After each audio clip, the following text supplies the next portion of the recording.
Hey everyone, this is Matt from drawingtutorialsonline.com. Welcome to another live stream here on YouTube. In today's class, we're going to be doing a really cool portrait drawing. I'll show you the reference momentarily. Hey Phoenix, how are you? Welcome to another live stream. I think Omar911 is here. Absolutely. And let's see how we're doing with the sound. I think the sound sounds pretty good, so I'll shut that off. And yes, so let's get started because your time is valuable and I don't want to waste it. And yeah, my time is valuable too, so I want to get right to things here today. First, let's start with this. This is the drawing from last week. Actually, let me switch my screen here for a moment. Yeah, let's do this. Let's go here. Cool. That's the reference that we're going to be drawing today. Great model, really good photo pack. Hi, Carmela. Welcome to the live stream. I appreciate you joining us here today. Awesome sauce. Awesome. Now, okay, so let's just give you a little reference. This is my blue tape, and for some reason here today, my video is very light. Yeah, blue tape. So that should be a little bit darker. And interesting. Okay. So yeah, this is so much more terracotta, so much more red. So maybe you could just excuse me for a moment, and I'm going to just adjust my white balance. 1 second.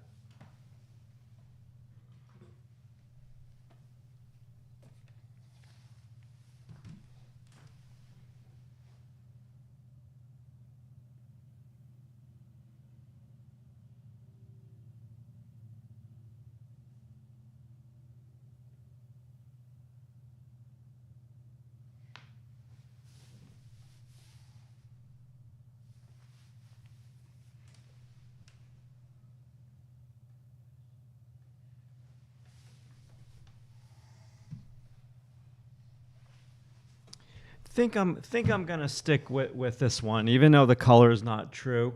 The value is pretty nice, and yeah. So drawing from last week. Now, before I get started, Fernando, welcome to the live stream. Thank you for joining us here today. Let me just switch my glasses.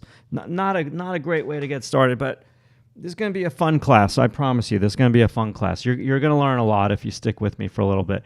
So that's our model. I also have a lighter version of our model. So later, when we really get to drawing a little bit further, we can look into some of those shadows. And every time that you, let me see here. Let me just do one thing.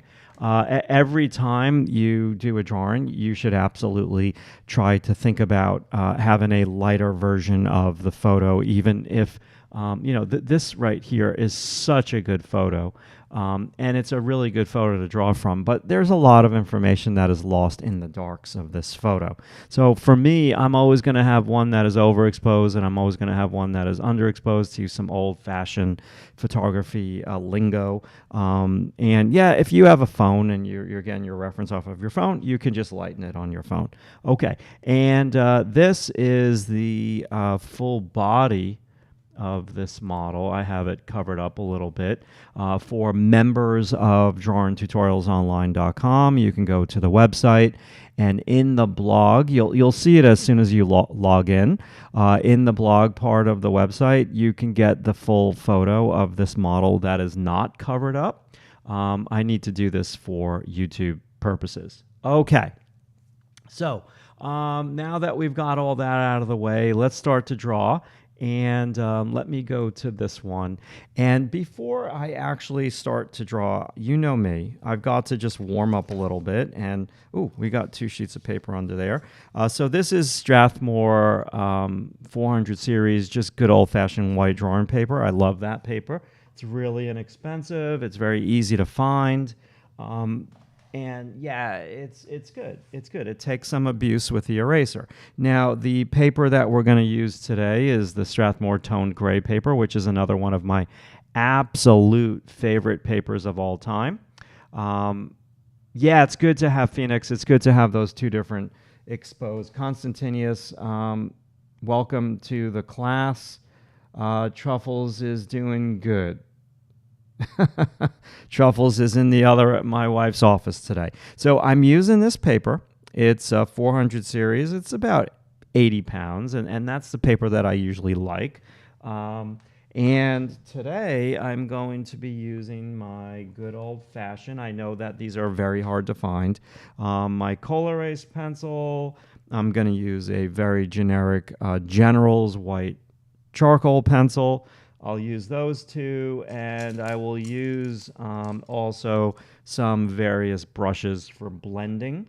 I don't think I'm going to use a blending stump. I'm just going to use brushes. And I'm also going to incorporate my Mono Zero eraser, which is an eraser that I really, really like.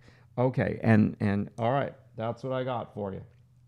So now let's do a little warm up. And let me just get a couple pieces of tape here. I want to tape this piece of paper down so it doesn't move. And so okay, so what is this? This is a pencil extender. As a matter of fact, let me show you how it comes originally here. 1 second. So a student gave me this pencil extender. It's an aluminum casing, just like a straw.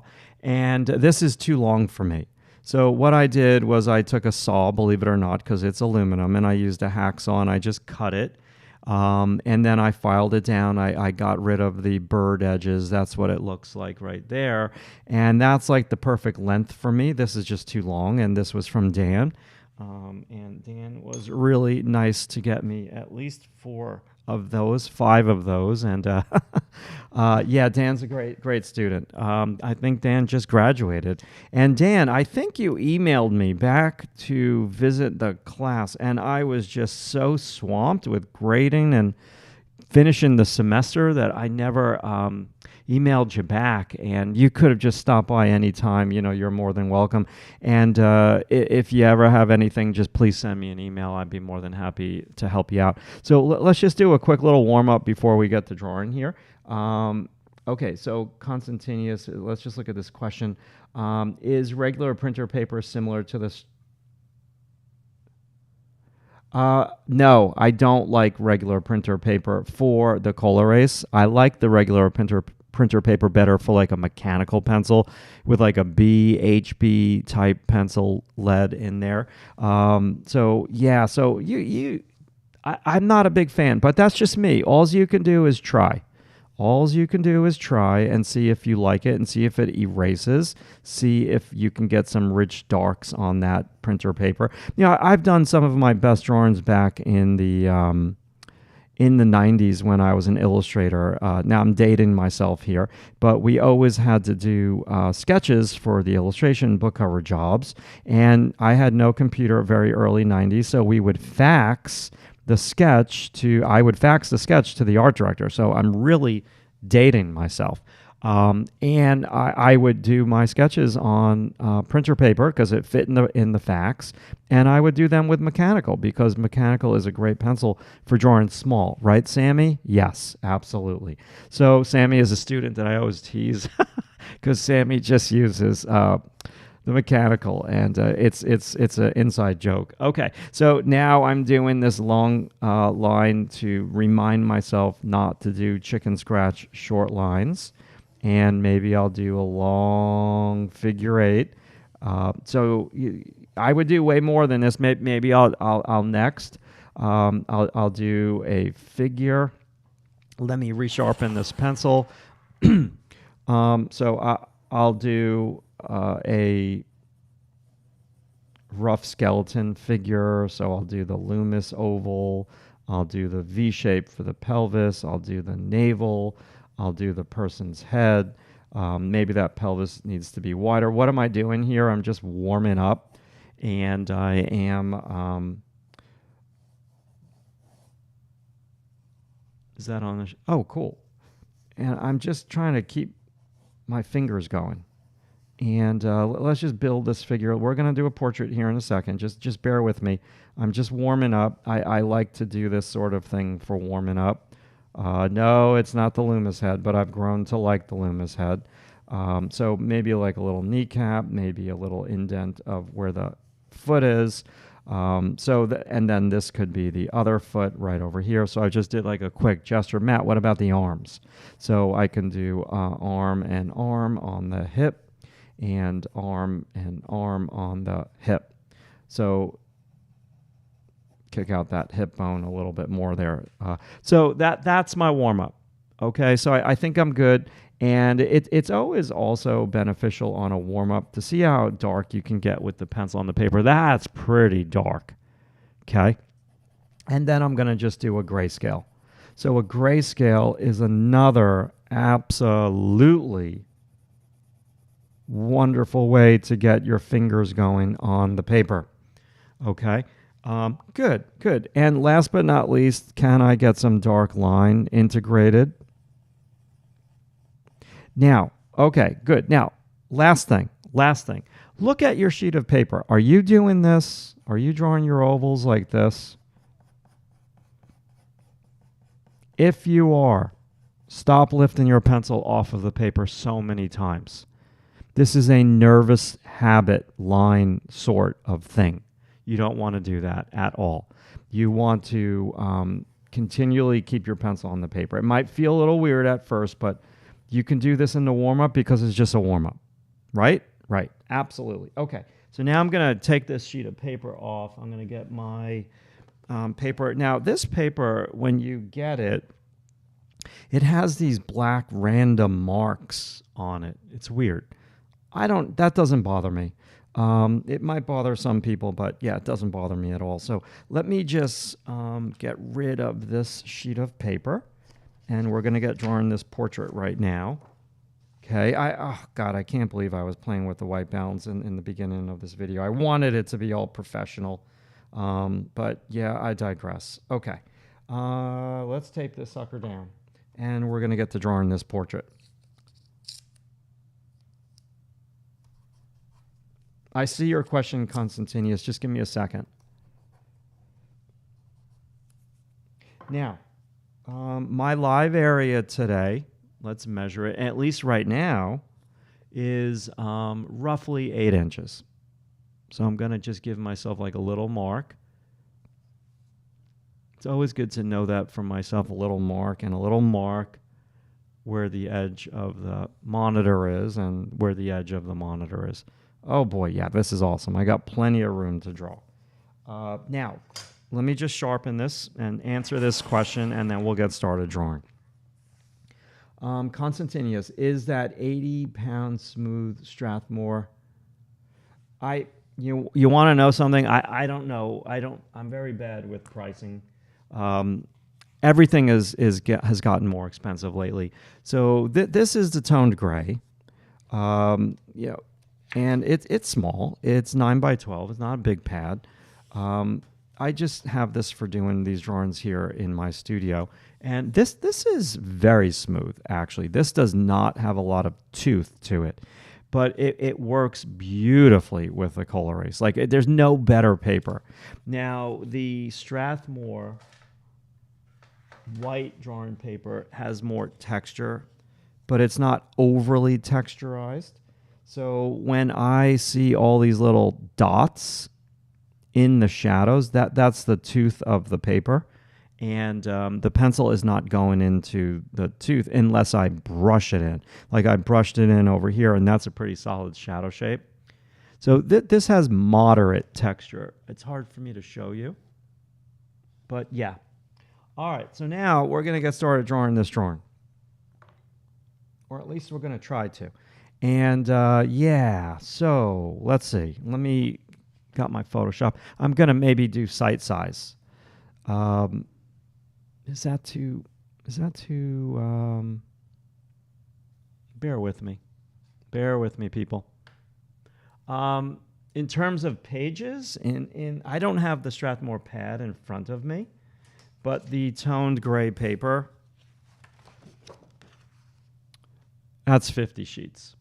Okay, that toned gray paper might be slightly more expensive than the white paper. Okay, now let's get started here. So I I'm not going to do any Loomis head. I am not going to do anything like that. I am just going to draw for the sake of drawing through direct observation. Okay, so I like to start with the edge of the hair.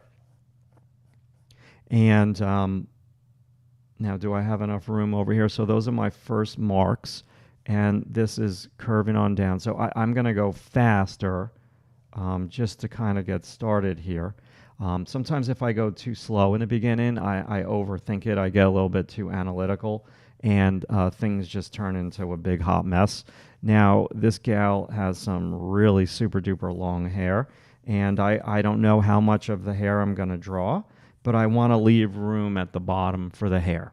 Okay, it's her hair is, if we switch to this, let me just put this here because I just want to block my screen for a moment. If we switch to this photo, her hair is so long. It's so long. And I don't think I'm going to make it that long. I'm going to use some artistic license and cover it, go a little bit shorter, just because I want to finish this in a reasonable amount of time. And yes, okay. So getting back to this, so now I'm going to just start all over again. I just want to make sure that this edge is working for me. So I'm going to come on down. And so I like to draw this way. I'm going to just hint at the shoulder. I like to draw this way because I've done thousands and thousands and thousands of gesture drawings in my classroom at the School of Visual Arts with the model. And I'm so used to using this organic, curvy line. And I've become very accustomed to I like the edge. I love drawing the edge of the model. So now I don't want to live on the edge. So what I'm going to do next is get where the hair touches the model's top of the forehead. So my first little measurement is how thick is the top of the hair. So I'm looking at that first. Okay, now my microphone's in the way, so it's getting a little bit out of focus, so I apologize for you. Now, let me zoom in just a touch, because I know it's probably got to be so boring if you're looking at this on a phone, and it must be so small. So I apologize for that. And I'll zoom in and out throughout the video, and I'll zoom in a little bit more when we get to the facial features. Yeah, so now I'm going to just dive down and get this strand of hair that comes down like that. It's very flowy. I'm looking at how thick that is. And now I don't want to get stuck there. So let me just tilt my iPad because I'm using my iPad as my photo reference. And there was a little glare on it. Yeah, this thickness. And I'm looking at the basic oval shape of our models. I'm coming right down to the neck. Okay. Now, this is just a rough approximation of shape of hair, shape of face. Do I want to include the shoulder? Maybe, maybe not. I'm just going to suggest it right there. And the only reason why I'm doing that is because I want to have a landmark for maybe where I think the top of the shoulder and the bottom of the chin are. Okay, cool. So moving right along here, what I'm going to do next is I'm just going to kind of look. So I've got two pictures, and I need to determine which picture I have one to my left, right there, that is in Photoshop because I'm drawing on top of my Cintiq screen. And my Cintiq screen is my drawing table, and I also have one straight up ahead on my iPad. So I'm kind of in between. Like I'm not necessarily doing a side size. I'm kind of almost like in between. So I need to pick which one is going to be the size of my drawing.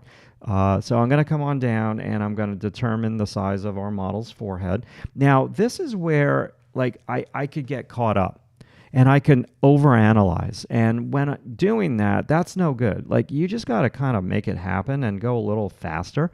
So the first thing I'm going to do, and this is how I like to draw, is I'm just going to draw the eye socket shape. It's a shape like that. Okay, yes, I'm going to give it a little bit of tone. And then I'm going to look at, there's a triangular shape right here, on the cheekbone, and I've already gone like a little bit too long with that. I'm going to leave that right now. I'm going to come across, and this model has such a heavy eyebrow, so I'm going to get the eyebrow, and I'm just, yeah, going to put a little bit of shape down because shape helps me get proportions. And now I'm looking at the shape in between the eye sockets at the bridge of the nose. And I'm going to come on down. And I'm not pressing down hard, everybody on YouTube. I'm going light because if I make a mistake, this would be so easy to erase. If I press down hard, it's going to be very, very hard to erase. So now I'm rolling in. There is no white of the eye. I'm just rolling into the shadow of the eye and understanding that the eyelid has light and the eye in and of itself is in shadow. Now, something feels a little bit tall for me in terms of the forehead's a little bit tall, but let me not judge yet. Let me keep going. So yeah, Constantius. So basically, I have a huge, I bought it like 10, 12 years ago. It's the best investment I've ever made. I've gotten my money's worth 100 times over. It's a Cintiq 32Q HD or 30QA. I don't even remember, but it's huge. So I use it to draw on in Photoshop, and I use it as my drawing table. So I've got a screen protector on it that makes it feel like newsprint paper. So that that screen protector, it's like a clear sheet, like Paper-like, not Paper-like, a different company, and I love it. It's great. So now getting back to this drawing, I'm going to now look at this little line, which is, you don't want to go dark with that, right, Carmela? It's just a measuring line, and then I'm going to come to the nose, and I'm going to see something's not right here, so maybe I could move the nose in, and so I'm looking at yeah, this needs to be closer. And now I'm going to get the angle at the bald tip of the nose, which is a little bit higher. So maybe there. And I'm going to come on down and get the cast shadow of the nose and the nose itself. So something doesn't feel right to me there, and that's okay. It's the first go through. You got to start somewhere, right? So I'm just starting somewhere, and we'll adjust after. So absolutely. Now, usually, everybody, what I do is I shade the hair first. But you know, it's YouTube, and I don't want to take forever here. And let me zoom in because this is too far away. And now I'm going to move my sheet of paper. Okay, time out. Time out. Let's do this.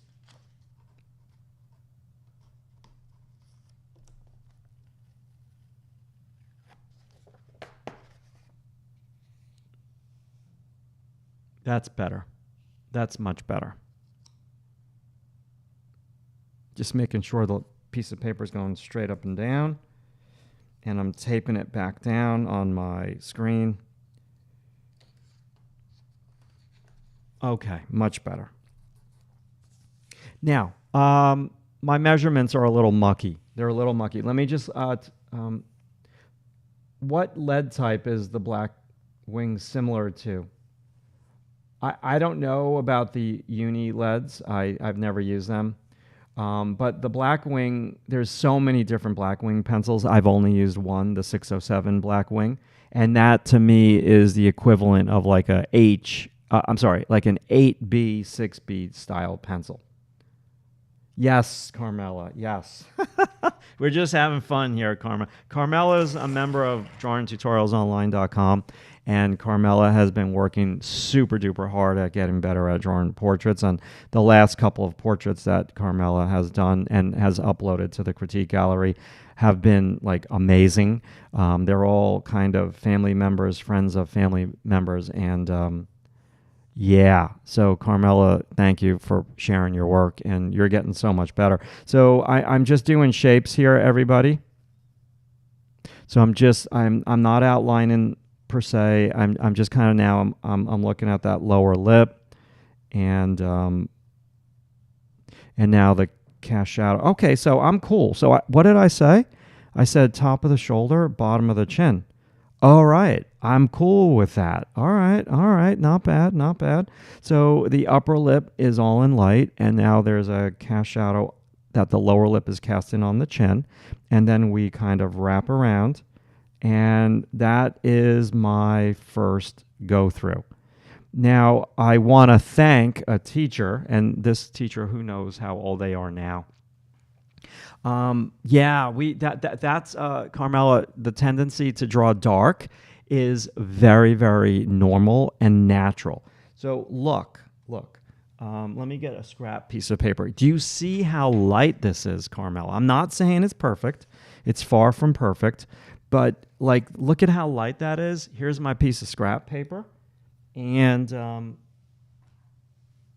this is how dark I can go with the Col-Erase. So I'm saving that. Like, I don't want to go that dark in the beginning of, let's give it context, of a long drawing. So long being 1, 2, 3 hours plus. If it's a gesture drawing, I'm going to press down hard. Gesture drawing being 1 minute, 2 minute, 3 minute, 4 minute. That's different. But for a drawing like this, where I'm going to spend like an hour or 2, 3 hours, I am so not going to put any darks in right away. Sokola, man, it's really cool to see that you're barely using any lines for the sketch. So I'm drawing 2 different ways, and I apologize for butchering your name, Sokola.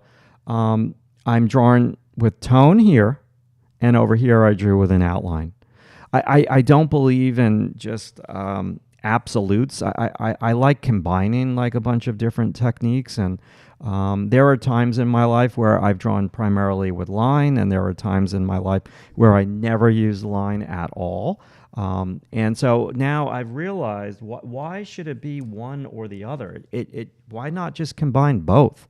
Not giving myself too many rules. Now, listen, the tip of this nose is in the middle of the left eye socket, and there's a little triangular shape over here. I want to preserve that light shape. I'm not saying my proportions are great right now, but this is what I have. This is what I have. So now let me not overanalyze, and the mouth feels like a little big to me. So yes, it does. It really does. I'm going to lift up the shadow on the chin, and I'm going to come up to the jaw. Now, here's where a lot of people go awry. This line, the jawbone, in this photo, yeah, it's going to be dark, but do not go all the way across. Leave this here, like with no line. Just, I'm tilting up, and I'm trying to get the shape of our model's face with these shadow shapes. So I'm going to come on down, and this is the throat. So I'm going to just put in some tone over here. Now, my shape of hair that I've drawn so far is not the correct proportion. And I feel as though that maybe the face is a little long. I could always raise the shoulder, and I could always raise the jaw. And what I should do is look at the jaw to the bottom of the eye. That's another really good measurement. I should look at the corner of the lip, what's right up above that. And when I look, it's kind of this part of the eye. So that's not bad. I could, yeah. All right. So first go through, everybody. It's what this is called is a ghost-like impression. Okay. So now I'm going to venture out, and I'm going to start to put a little bit of tone over here, because I'm a big believer in drawing with shapes. Now, this is a certain style of drawing where I am going to draw like a painter today. I am not drawing like gesture drawing line. So for those of you who hate this style of drawing, just let's say this, it's good to be balanced. A lot of people don't like to hear this, but I think it's good to be able to do some longer drawings, and for those of you who only do long drawings, I think you should also challenge yourself and do some short drawings. Like Carmela, you're my teacher's assistant today. I'm going to use you as a lot of examples. So Carmela is, like I said, member of drawingtutorialsonline.com, and we have a weekly Zoom class. And Carmela hates to draw fast. And right, yes.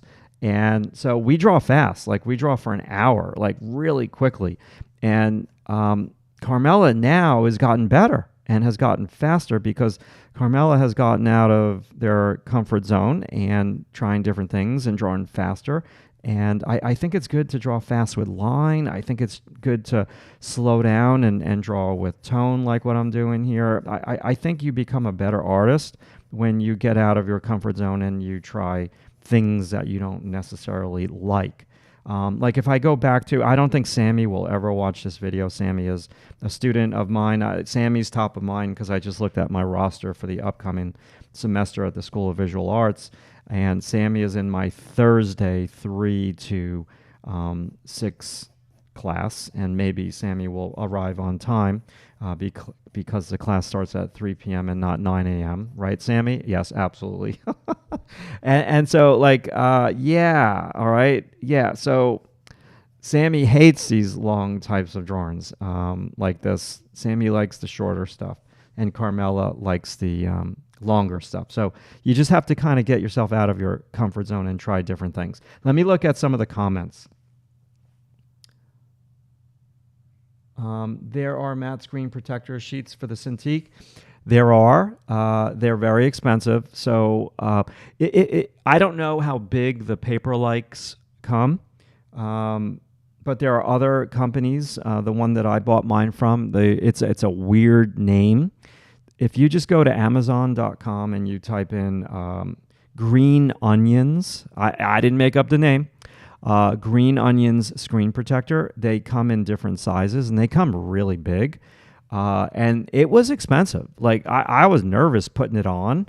I'm like, oh God, I don't want to screw this up putting it on and get like all these bubbles and stuff. So it's been on my screen for many, many, many, many years, and it's great. And I absolutely love it.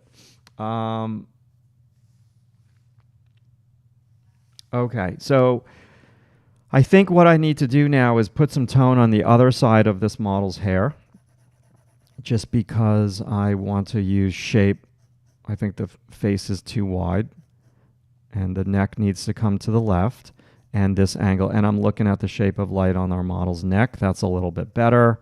I'm just going to put some tone over here, even though it's white highlights on the model's hair. And yeah, so I'm still in between photos. I need to look at the one on my iPad because I'm looking at two different photos. One is lighter, one is darker, and yes, that's no good. So I need to stick with one while I'm doing my measurements.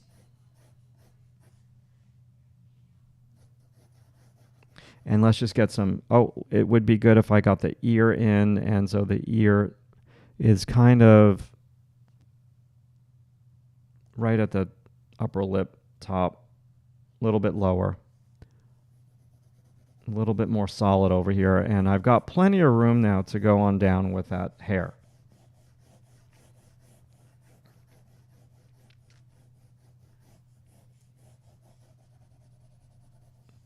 And I'm going to just go to about here for now. Okay, so there's many, many different avenues I could take right now. One avenue that I could take is I could, one second. I could use a brush and I can push the pencil into the paper. And what that does is it just simply speeds up the value darkening process. So I'm going to do that. I'm going to push the pencil in. So again, this is just kind of like drawing like a painter. So I'm pushing. Make sure that, you know, if you use the colored pencil like a terracotta color or a different color, it's not on this brush before you start, because that's going to be really annoying. Now, you don't have to do this. You do not need to do this. I'm doing it just because I like this process. It speeds up. And I like the idea of more of a ghost-like impression in the beginning of the model's face. And you see that just kind of made everything a wee bit more solid quickly. And it also made the drawing very, very soft. And, you know, the other beautiful thing about this is that it's when you do this, it's very, very easy to erase because I am not pressing down hard on anything. And so everything erases beautifully. Now, again, you don't need to do this. Now, tip number one on this YouTube video is that hair is soft. Like somebody just uploaded a drawing at my website, Critique Gallery, and they wanted a critique of their portrait drawing, and I critiqued it, and my number one constructive criticism was you cannot make the edge of the hair so hard because when you do, it makes the hair look like a helmet. And so we don't want that. Hair is soft. And so like you've got to soften the edge of the hair. And if you have a hard time doing that, I'm already kind of accomplishing that with the brush. So the edge of the hair isn't like as hard edge as say like my ruler, right? That's hard edge. Hair is not like a metal ruler. Now this is a really good size head for me. This is like a 3-inch head, and I've done some of really good drawings quickly about that size. That's a really good size for a YouTube video. Okay, so that's my blend. That's my first go through. So now what I could do is I could, I'm going to use a kneaded eraser. Okay, so just a small little kneaded eraser, and I'm going to just pull out here and there.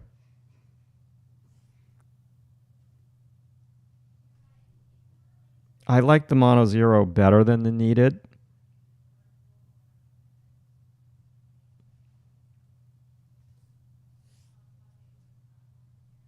Much better because you can carve it and it's stiffer. I like a stiffer eraser. That's just me, but this is fine. And I can't not put this. This triangular shape is pretty low.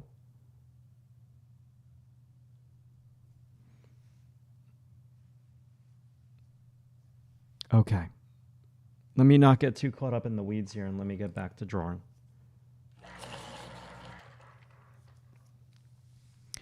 Okay, a little drink of water here, and you know what I'll do? I'll just put me over here because there's nothing there right now that we're drawing.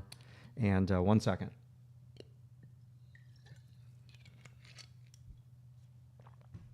I know my proportions and my facial features are not on. They're not on right now.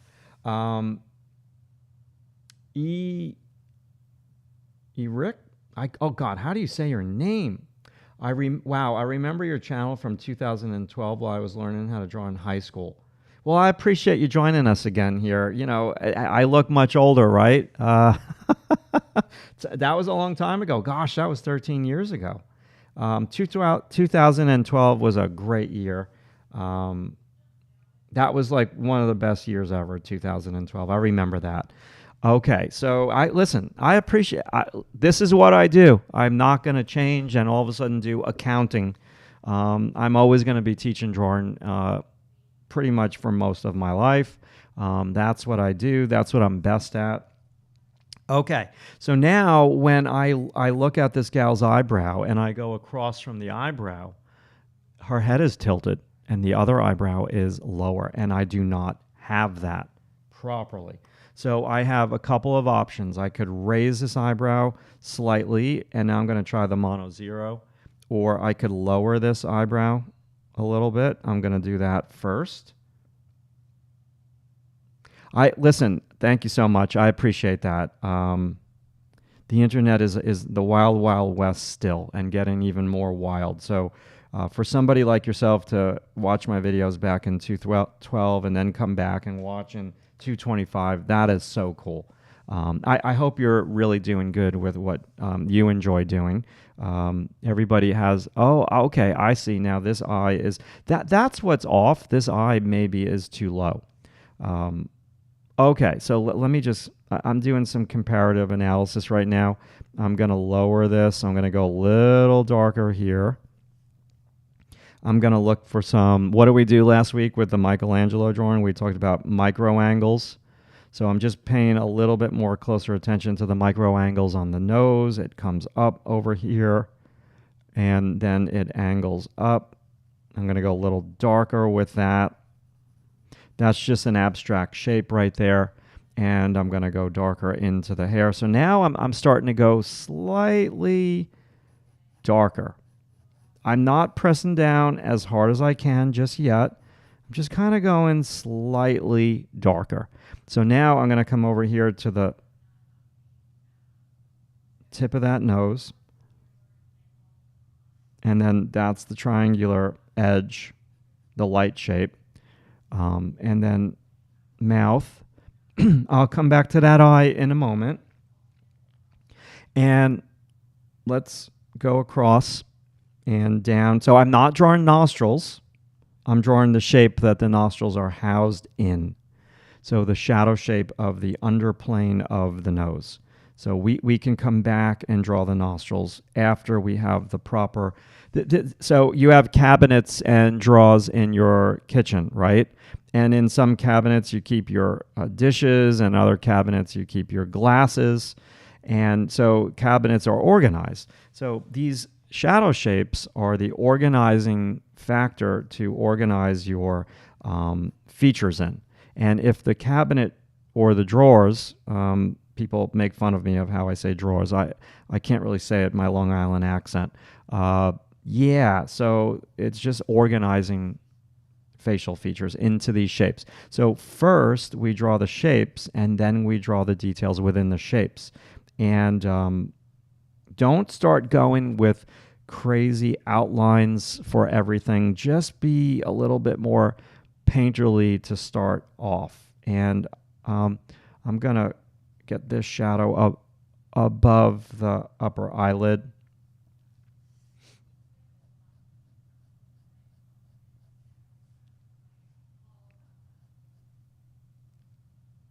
This gal's forehead is not tall at all. And don't go dark yet with the eyebrow. Keep it more of like that middle tone. That's really what I'm trying to do. Underneath the brow bone in the center of the bridge of the nose, we're going to go a little darker there. I don't know why I'm struggling with this eye. It's a pretty easy eye to draw because it's just shadow shapes. Oh, I see. Okay, so this comes down, and then it goes across near the tear duct. So let me erase this because I brought it too low. Cool. Better. And so, yes, top of the lid, bottom of the brow, the eyelash area, and the tear duct area. And then I'm going to draw the eye and the lashes together as one unit of shape right there. Sorry for my head getting in there. A little bit more tone. A little bit more tone above the eyebrow. I'm sorry, below the eyebrow, above the eyelid. And I'm not loving it, but I'm going to leave it because this is a case in point where you can get sucked into this area and then it's over. And then you're like, oh, God, I overworked it. I erased so many times. Now I'm going through the paper. The paper is breaking down on me, and you don't want to go there. So, Carmel, I hope this process that I'm showing you here, it's a little bit longer than what we do on the Zoom class, but it's a slower process. On the Zoom class, I probably would have already been halfway done. More than halfway done because we're an hour into this video. Absolutely. So we draw a little bit faster on the Zoom class. Like we have a fast 1 hour class, so we have an hour of Q&A. So I'm going to go darker with the hair. And I still, listen, everybody, I don't make where the hair, over here at the forehead where it touches the hair, that's a pretty sharp edge. And that's going to be the sharpest edge. But don't go sharp everywhere, okay? Make some of the edges of where the, like this is softer. And there's a cast shadow, and then there's the hair. So now the cast shadow could be a little bit closer to the eyebrow, and then the edge of the hair is a little bit further away.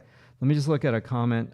Can you explain foreshortening figure in the sleep-in position backside?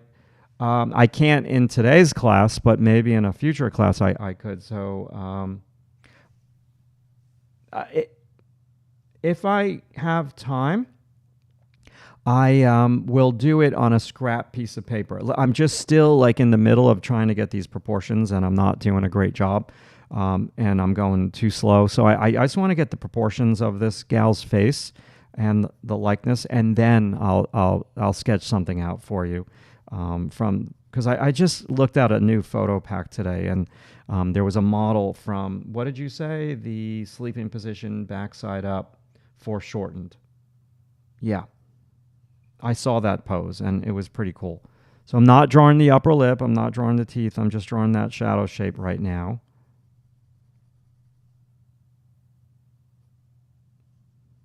And let's see. Lower lip is thinner.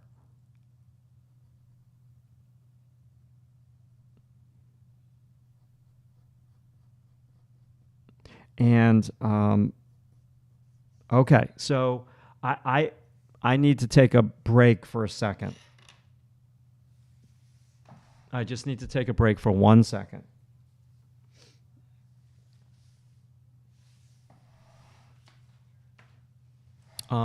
Give me a second. I just got to adjust something.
Okay, I'm back.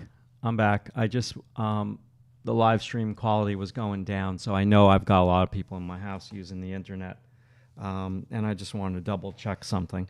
Okay, so I'm gonna get back into this, and yeah, Carmela, this is nice. And so what I want you, Carmela, is I want you to let me know. You don't need to do it now.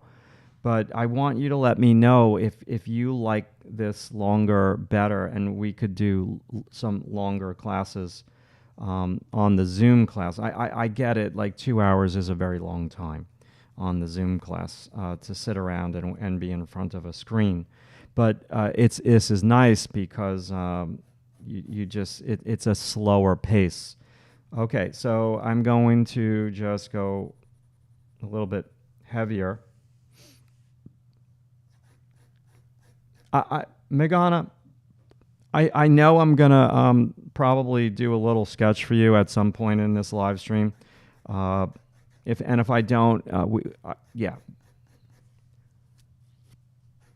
I'll talk about it. Don't worry, at some point. So I'm just putting some pencil down on the paper.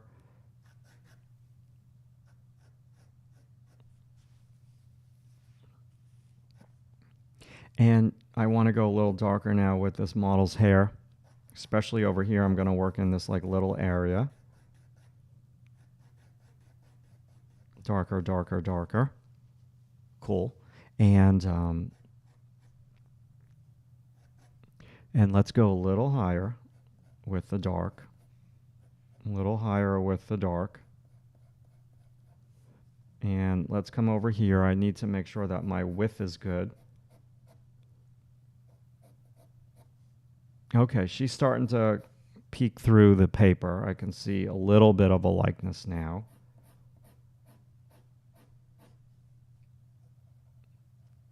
Let me resharpen my pencil. And this is the part of the hair. It's really important to get the part of the hair. Now, okay, listen. We've been at this for 51 minutes, the live stream. So I would really super duper appreciate it if you can give the live stream a thumbs up. That would help tremendously. And thank you so much for that. Are you a newcomer to my channel? If you are, I do a live stream every week. And maybe you want to subscribe. That could be a cool concept. And maybe click on the notifications bell. So when I do go live, you get notified if and only if you like this sort of drawing, teaching. So I'm going to put the ear in as a landmark. And I'm going to go really dark over here next to the neck.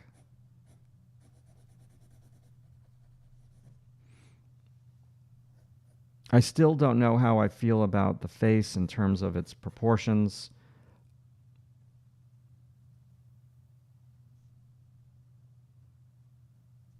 Yeah.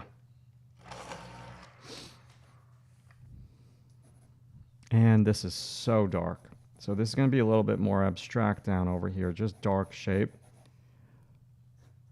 And before I get into any of the details in the hair, I'm just going to block it in pretty darkly because I can always pull out with the mono zero.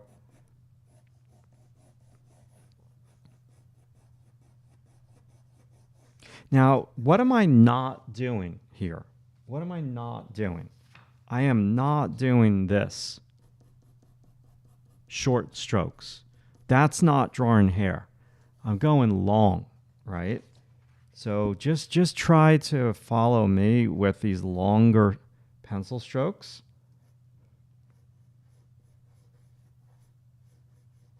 Yes, and don't worry about getting every single exact negative space in between the blades of the model's hair. That you can if you're into that meditation type of drawing thing. You certainly don't need to get everything so perfect. I'm going to use a little bit of artistic license just because it's a live stream, and not copy everything so exactly. Yeah, slowing, like, listen, Sokola man, there's all different types of drawing. There's gesture drawing where you work on the pose for 1, 2, 3 minutes per pose. And that's, you need to be aggressive and you need to work fast and you need to make things happen quickly. And then there's this sort of drawing. And this is almost like drawing like a painter. And with this, I mean, in my class, when I teach portraits to my animation students, we do a thing called 5-minute head gestures where we draw the head for 5 minutes and you have to not draw every little detail. And that's a head gesture. So a 5-minute head gesture. Now, this is a whole different beast. This is working long. And so when you work long and you want to try to get your proportions somewhat correct, you need to slow down a little bit in the beginning. And I'm going to make a new course on simple things that you can do. I'm going to package it all up into a new course. And what people don't do enough of is they don't do enough of just commonsensical like measurements, like what I just did over here. And so I asked myself the very, very simple question.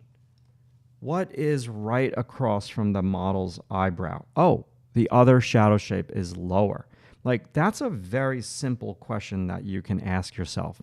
And then another very, very simple question that you can ask yourself is, what's right at the side of the model's nose? And it's basically here. And where is the corner of the lips?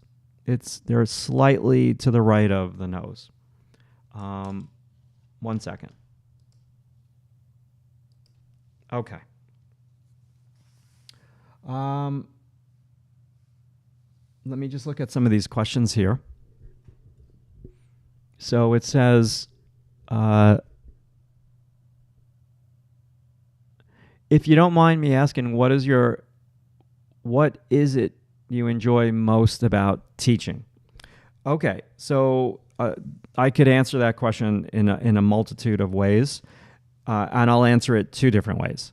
So one reason why I enjoy teaching so much is because when you teach, you learn. And like you have to come up with like lesson plans, and I've got so many drawing courses on my website. And I remember when they first asked me to teach the perspective class a few years back, which is a perspective backgrounds class for animation students, I had to develop a 15-week syllabus and write it all out in Canvas course. Canvas is a software that colleges use. And so when you do something like that and you write out a course, you learn so much. And when I'm teaching in the classroom, my class goes from 9 a.m. to 3 p.m., my foundation life drawing class. And you cannot fake 6 hours, right? You need to have stuff to teach. So I learned so much on how to keep the students interested, how to have a fun, engaging class. And so to answer your question in a shorter way, I love teaching because it helps me to learn so much about things that I never would have paid attention to if I wasn't teaching. The second reason why I like teaching is because I meet a lot of cool, interesting people. At the college, like I meet a lot of awesome younger students. They kind of keep me young. I'm not hanging around a bunch of old people all day. I'm hanging around a bunch of 18, 19, 20, 21-year-olds. And so it's fun. And, I know my age, and I'm not trying to be a young person, but they do keep you young, and I really enjoy their enthusiasm. And I just, I was an illustrator for 18 years, been there, done that, had 18 years of meeting deadlines, don't want to go back there. And I have so much experience, and I made so many mistakes in my illustration career. And so I'm here to help the younger students not make those mistakes, and teach them skills. Because when I was in college in the late 80s, I had a lot of teachers that, quite frankly, didn't teach much. And so I'm like, if I'm going to teach, I'm going to bombard people with information. And I've got all new things that I do in the classroom that I'm not going to get into here in terms of mental management.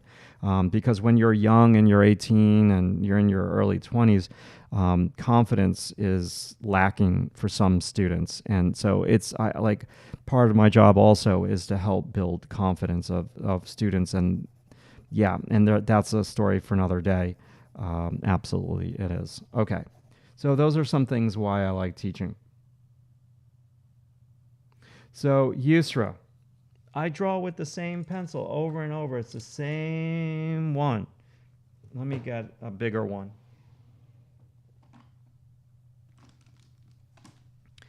I draw with the Col-Erase, the Prismacolor Col-Erase. Now, here's the problem. They don't sell these pencils anymore separately, which is terrible. Prismacolor really screwed up. They come, here it is. So it's Prismacolor Col-Erase. I can't speak. Col-Erase. That's the pencil that I use. Now, you don't have to use this pencil, but I like it. And I have a lot of them. from buying them over the years. I guess I was a Col-Erase hoarder.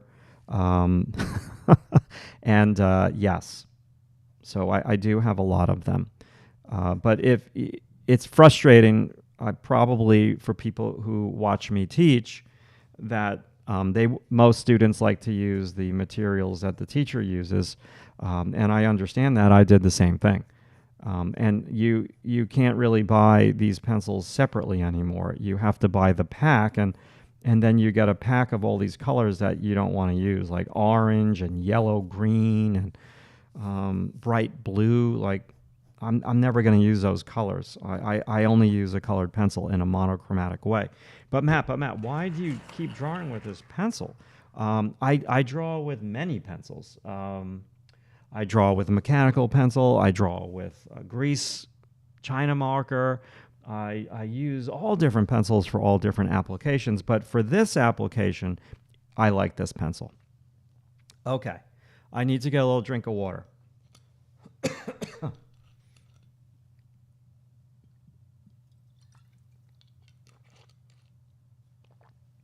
Hello, Slar. I hope I'm saying your name correctly. And Sokola Man, what should I focus in a more fast portrait drawing gesture study? Shape of hair, shape of face. Shape of hair, shape of face. Yeah, that's what you should focus on. Shapes of the model's hair. So I do an exercise in my class with the students where I line all the students up across from each other. And I say, okay, I don't want you to draw the student's facial features. I just want you to draw your classmate's hair. And in doing so, if you draw the hair accurately, it'll look like your classmate. And so shape of hair is so important.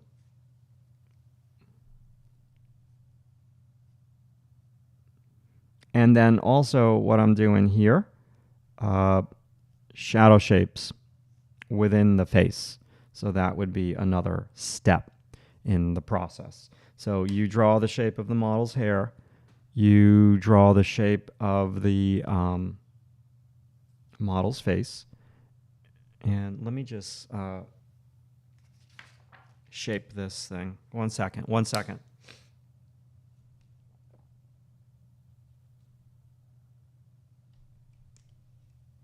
And then, so step 1, shape of hair. Step 2, shape of face. And step 3, shapes within the face. So I'm just adjusting and moving this over to the right. That helped.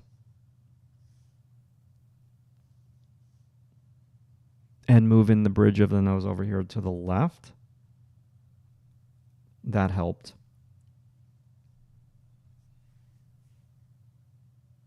Yeah. If you go to either MatthewRchambeau.com, there's a link below here, and you go to my portrait drawing gallery, I've got some head gestures, like quicker drawings in there.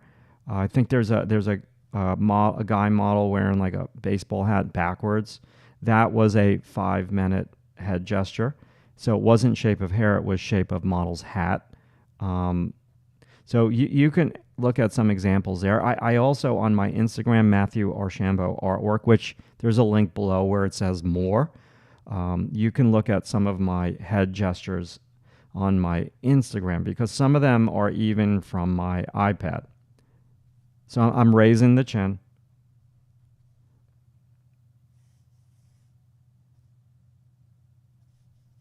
So Carmela, do you see how I put no information over here on the model's face? No information over there. Yet. And when I do put information over there, it's going to be so non-contrasty, right?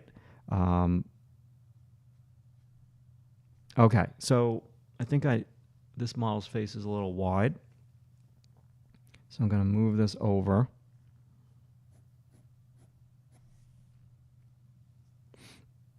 Yeah, if you I'm not promoting anything. I'm just asking you to look. So if you go to MatthewArchambeau.com and you look at, I've got 2 galleries, figure drawing and portrait drawing.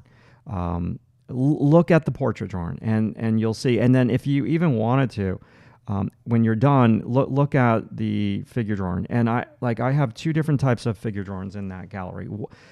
Some of them are like what I'm doing here, where I'm drawing from a photo, and others are where I draw from life. And you could also look at some of the drawings from life, how I handled the gesture of the head in a quicker way, where sometimes I just draw the shape of the hair.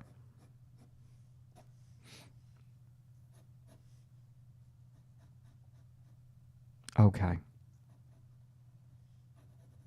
How are we doing out there in YouTube land? Any other questions? I'm going to take a break soon, like a bathroom break. It's because I'm drinking a ton of water today. And yeah, I know, too much information. Let me just put a little bit more tone down over here.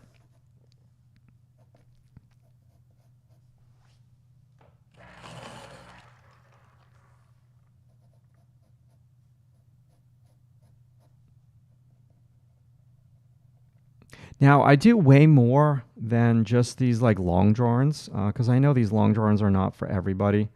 Um, like I really love doing gesture work, like short poses. I do that kind of the most when I teach, because the department that I teach in, the animation department, that's what's really most important, is speed and gesture and movement, and that's completely different than what I'm doing here today. This is just more about likeness and modeling and just kind of creating a piece of fine art, not doing something quick. And so there's all different ways to draw. I understand that. I appreciate you, Carmela. Thank you so much.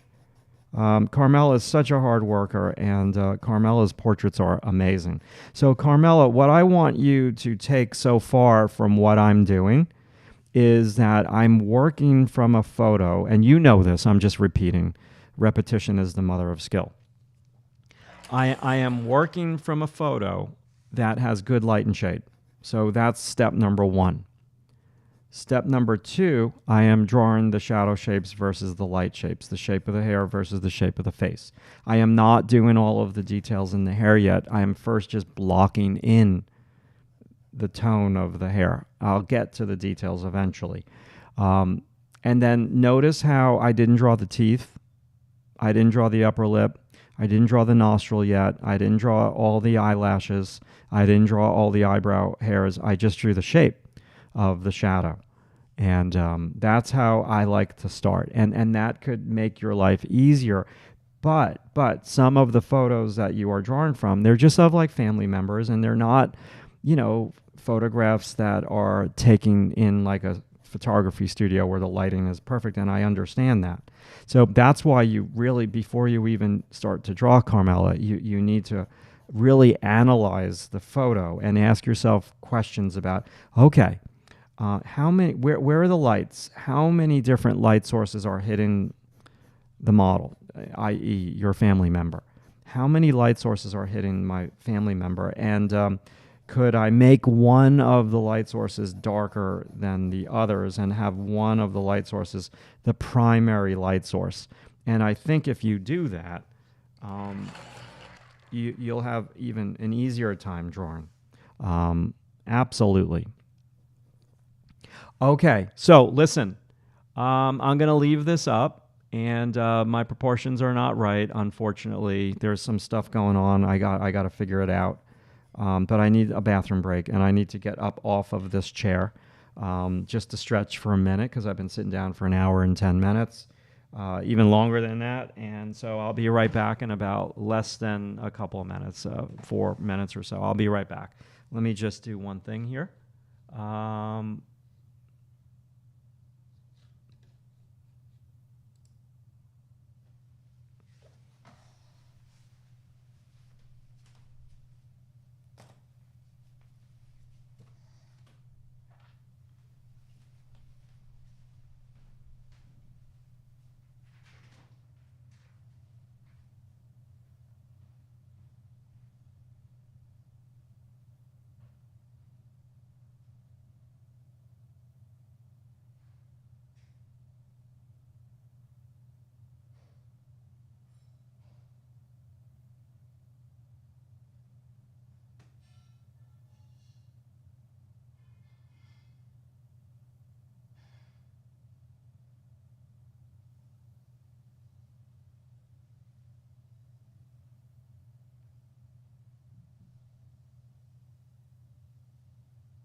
All right, I'm back. I'm back, and I looked at the drawing from far away, and I'm pretty close with it. I just need to be patient, and I need to work on it a little bit more. Now, I want to show you a drawing that I did of the same photo like a few years ago.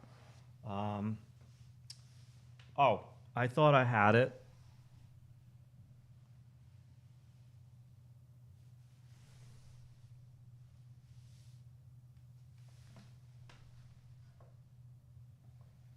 Oh, it's on my wall. Oh God. Okay, I'm not taking it down from the wall. Maybe at the end of the lesson, I will if there's time. Okay. I just love this model so much. Like I've got really good photo pack. I forgot the name of the person. Hey, Alex from Brazil. Thank you so much for joining us. Yeah, divine. Now, I'm not. Now, the other thing, Carmela, is I am not pressing down hard on my pencil yet. The first place I started to press down hard is over here. Okay, so with this hair. Sorry for my head and all that getting in the picture. I'm sorry about that. Um, so now I'm going to start again.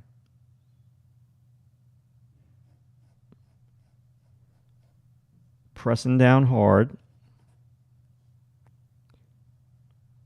Pressing down hard over here.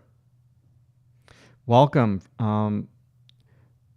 Vaishnavi Sign from India. Welcome. Have some great students from India in my class at the School of Visual Arts.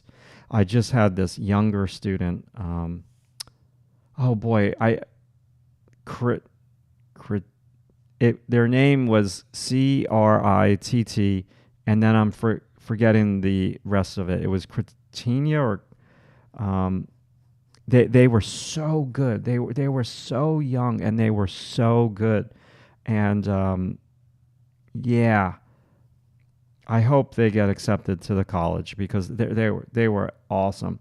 Really, really great student. Okay. I just had a student that graduated in May from the School of Visual Arts, and they were from India as well. Great student, great student.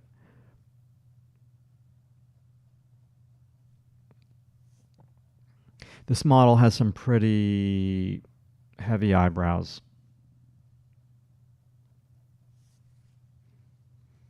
And that's another reason why I like also to teach both online and in person. I'm not going to lie. I like teaching in person a little bit better, but I love my website, drawingtutorialsonline.com. I love it, and I love the people who are members. You just get a little bit more of a connection when you're in person with people, and you joke around a little bit, and it's fun. And then we're working with a live model versus from a photograph, and very super talented. Very like couple students. They're so good. They're so good. So I'm not going too heavy with information on the lower eyelid. I'm just kind of treating it as like a shape right now. And I think I need to do the outer part of this model's nose. So I don't want to press down hard on that. And I think I need to place a nostril, and the nostril is below the center. And so maybe this needs to come out a little bit more. Yes, I think it does. I'm still placing the nostril, but I'm still not pressing down super duper hard yet. It's kind of like a suggestion of where those two nostrils are. So this is more like you're drawing in like a ghost-like impressionistic fashion in the beginning before you commit. Yeah, the Zoom lessons, we have a wonderful group of students on Zoom, a very close-knit community over there on Drawing Tutorials Online, and I love everybody there, and we're going to probably take a little bit of a break for a few weeks because the summer semester is over now, and we'll start up on my website, Drawing Tutorials Online.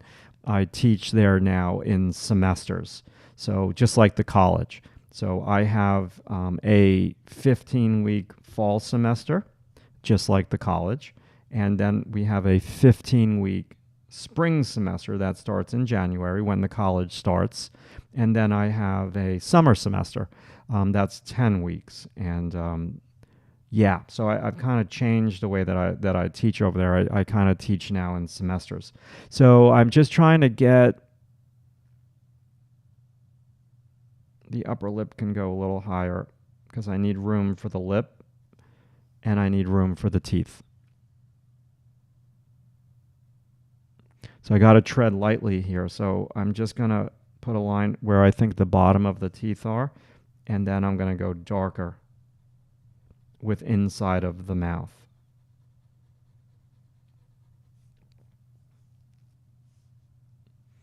And then maybe a little separation of the upper lip. I still am going lighter. I'm not ready to commit yet because I believe my proportions are not great. Now, maybe what I need to do is I need to look at the lighter version of this model's face. I'm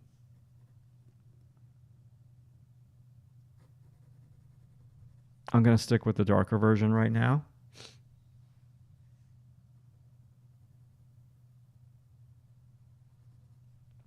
And then tip of the nose around the lip area.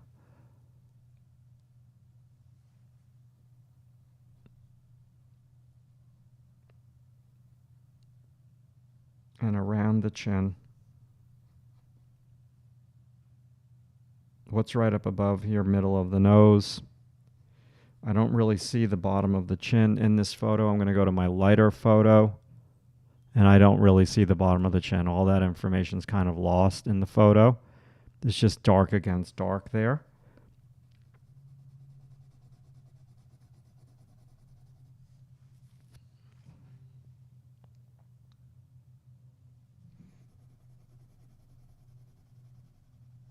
So if you're watching me, this photo reference, I should have mentioned this at the beginning of the video, Matt.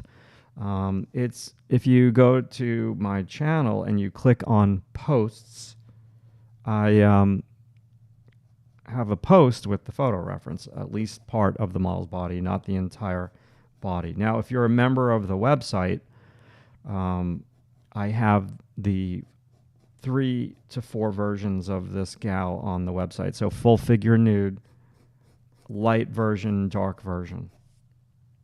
Yeah.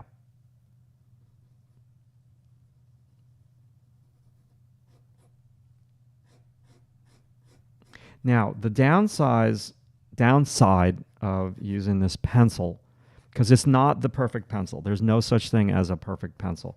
The downside to this pencil is it does take a long time to progressively build up the dark shapes. Like, you don't want to start pressing down so hard, so fast. You're going to go through the paper.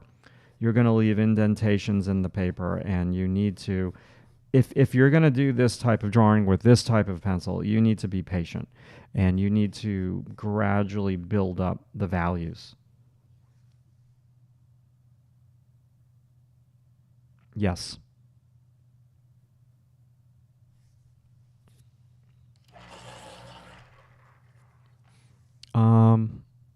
Okay.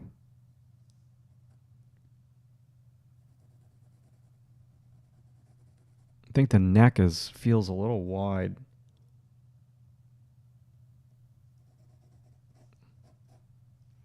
There's a little suggestion of the jaw right there. This is a cast shadow. I'm going to introduce a little bit of value into the light side. I'm going to use a little bit of, eventually, a little bit of white charcoal on the light side of the face for fun. Where's my eraser?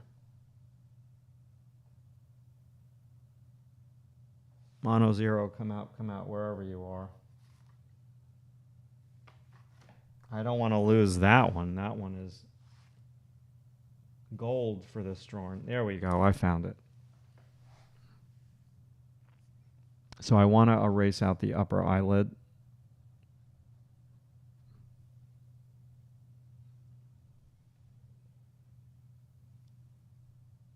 Yes.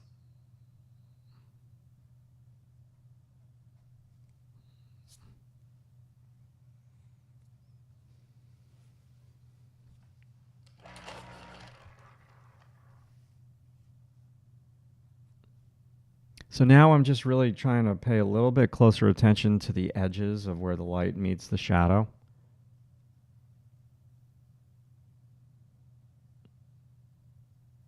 We have this light line on, don't go too dark with that. That's too dark for me, but I'm going to leave it right now. I'm going to go a little wider with the mouth like I had it originally.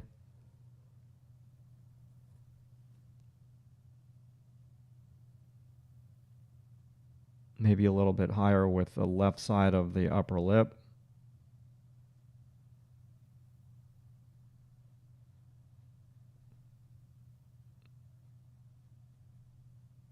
Oh, I see the other side of the chin now right there. And I think this could be a little darker.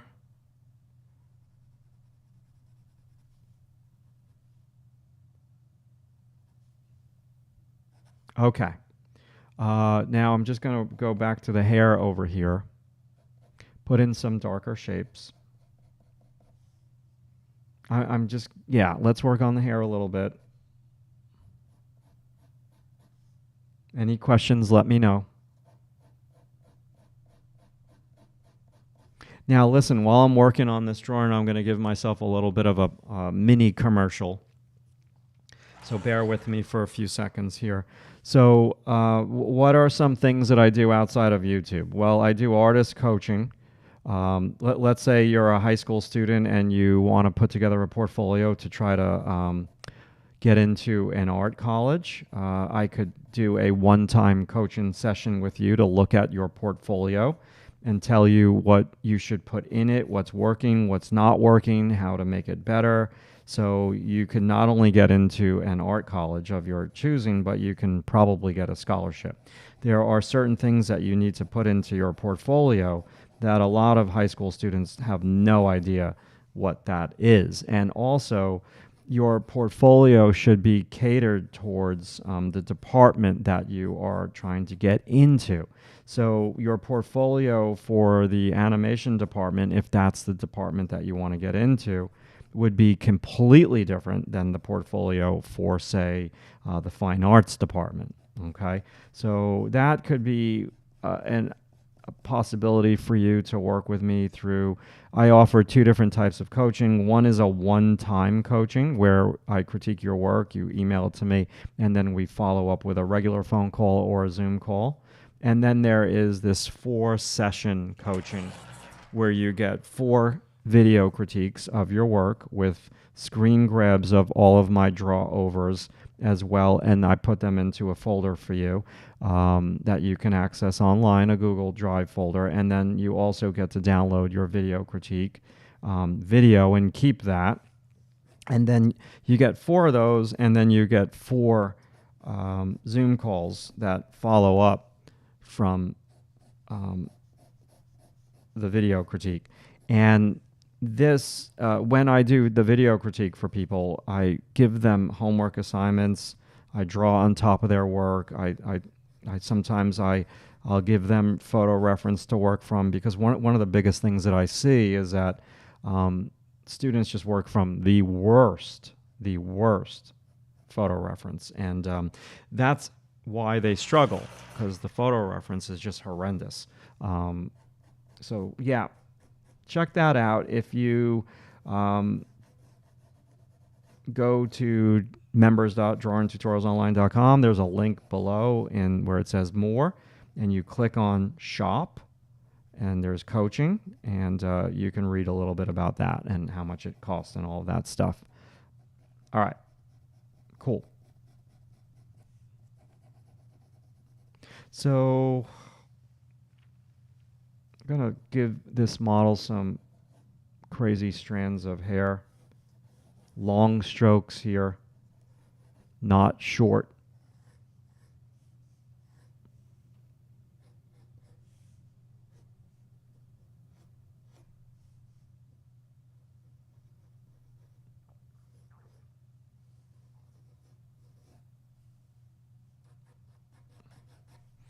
Now I'm going to go back into this with my blend-in stump now. Okay, let me just get a little drink of water here.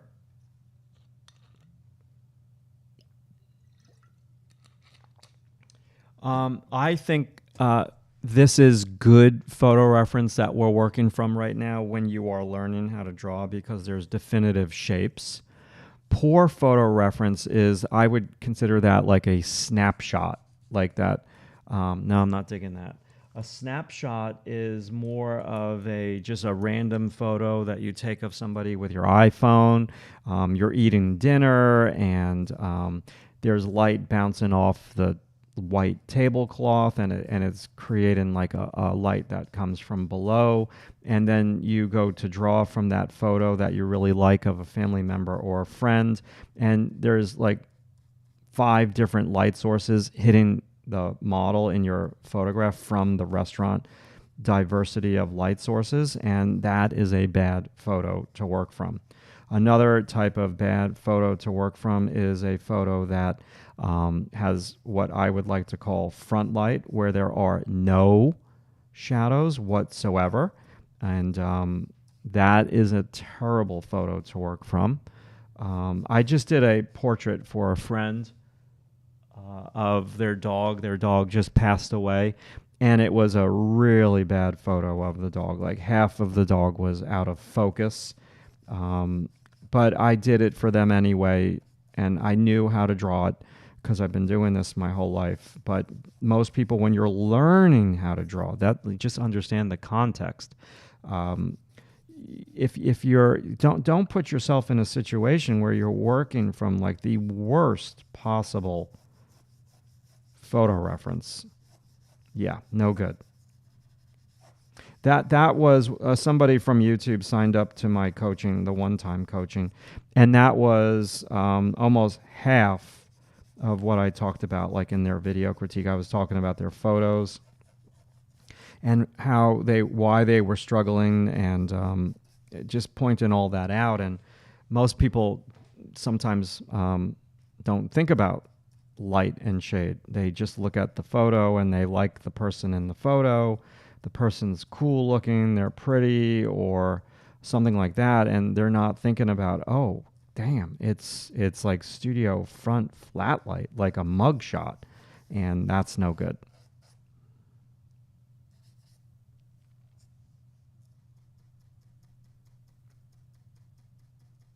Just softening some things. Yeah, so this, I would consider this more of that chiaroscuro style of light, where it's really a spotlight that's light and dark, and there's not too many like midtones in this model's face. I think this is good when you're learning how to draw shapes.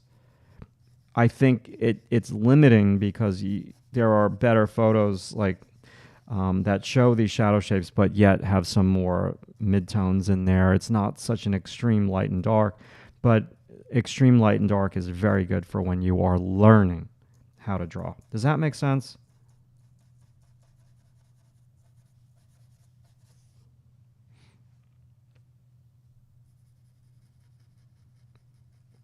So I'm just dealing with some shapes. I'm going to erase soon, and soon I'll use the charcoal.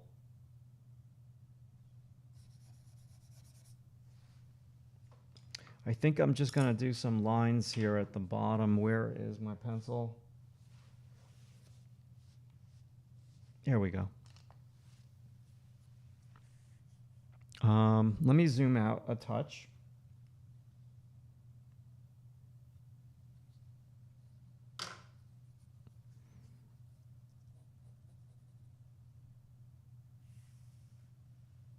Yeah, exactly.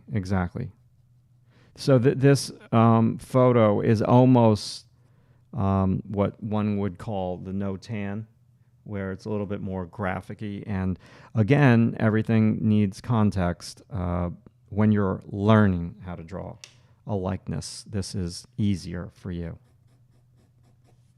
For me, it gets a little limiting because it's hard to see information in the shadows.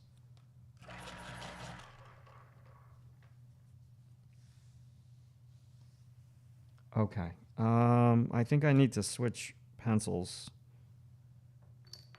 Yes, I do.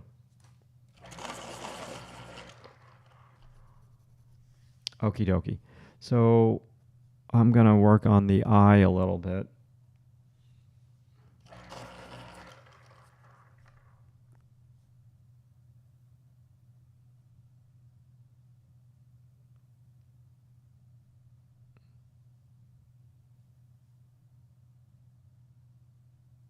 So it's just a little rectangle. Let me just see something. This Col-Erase is a little bit richer than the other one. So don't press down so hard. Do this gradually.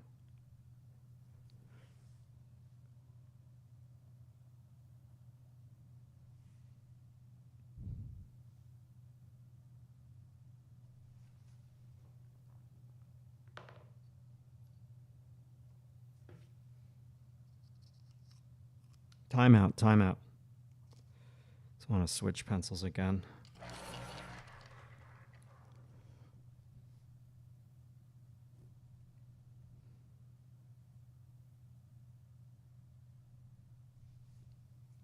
I should zoom back in, my bad. I was going to work on the hair, and then I changed my mind because I saw something with... let me just do this a little bit.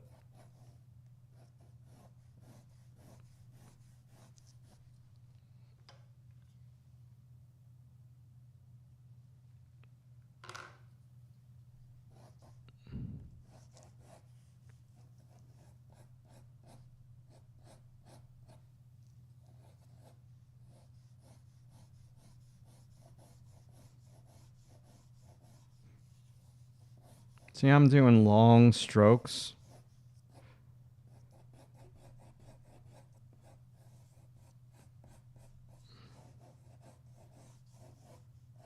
So this hair goes even longer than this.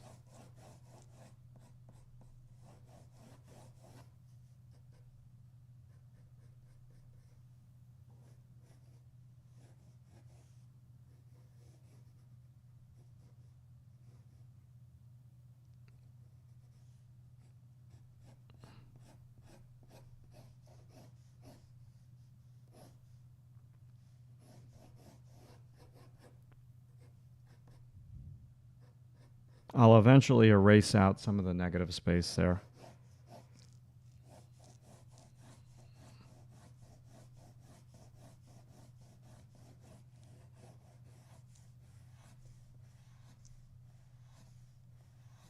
So long strokes with the hair. We haven't erased anything out yet in the hair. We're just kind of putting pencil down.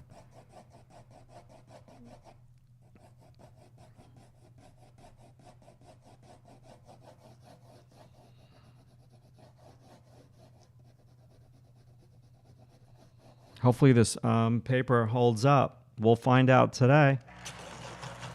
Pressing down really hard.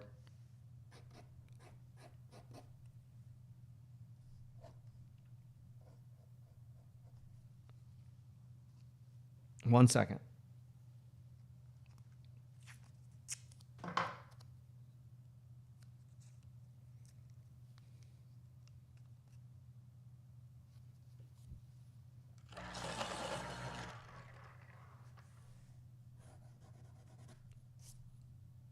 Okay.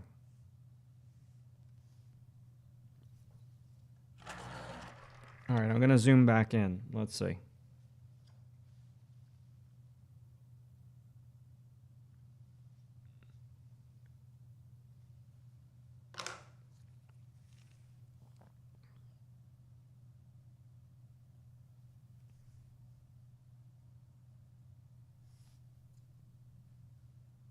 So there's a little eye makeup here. I'm just suggesting I don't want to go too dark. And then this is the lower eyelid. And we've got a little bit of the tear duct edge of the eyelid. This is a little bit softer. Most of this I should be doing with the eraser right now.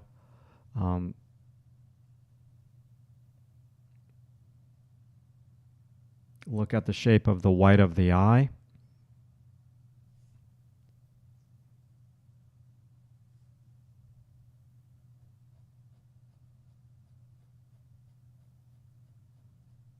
And I'm just going to go a little darker on the inside of that eyebrow.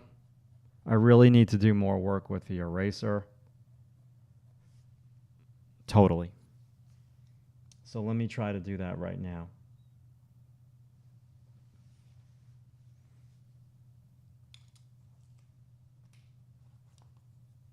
I don't know what it is about that eraser, but I keep losing that eraser. There it is. So I'm also going to start to use the white charcoal in a little bit. Yes. So erase that out. Do most of the work with the eraser before you start using the white charcoal.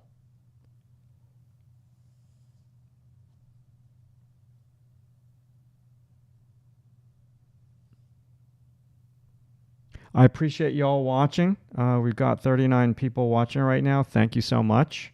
If you have any questions, please let me know. If you like the video, give it a thumbs up. That would be really helpful. What could I help you with here? Tomorrow, do you think about anatomy now or more about shapes? Not so much anatomy. I'm thinking a lot about that the eye is a ball shape, and this is the top plane of the ball. The lower eyelid is the lower part of the ball. I'm thinking that this part, it's called, portrait painters call it the sausage shape. I'm thinking that this is a cylinder. I'm thinking about where the lightest lights are. I'm still thinking about shapes. Now, in terms of the anatomy, yeah, so this is very bony over here, bridge of the nose, and there's going to be like a highlight over here at a surface plane shift. So I'm not thinking a ton about anatomy right now. I'm thinking more still about values. Where's my lightest light? I'm thinking about, that's a good question, thank you. I'm thinking about surface planes. I'm thinking about also what information I should be focusing on and what information I need to not focus on, like leave information out. Just because it's there doesn't mean I need to draw it.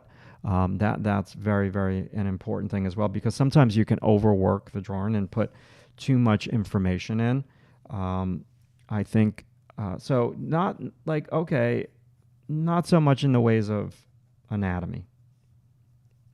More still in the ways of like these shapes and matching values and trying to arrange the shapes in a way that I like them.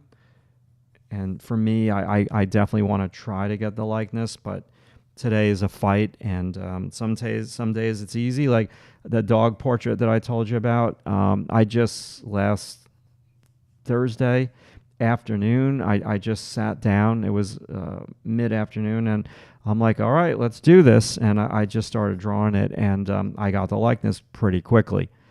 It wasn't a live stream. I was concentrating a little bit more. I wasn't talking so much, so that does help. But that's no excuse, because I've been doing this for so many years. This should not be a problem to get the likeness and talk. Okay, so now what I'm going to do is I'm going to inject a little bit of the white charcoal just for fun. So getting back to anatomy, like top of the skull over here. Well, let me get the other drawing. Hold on. Let me get the other drawing 1 second.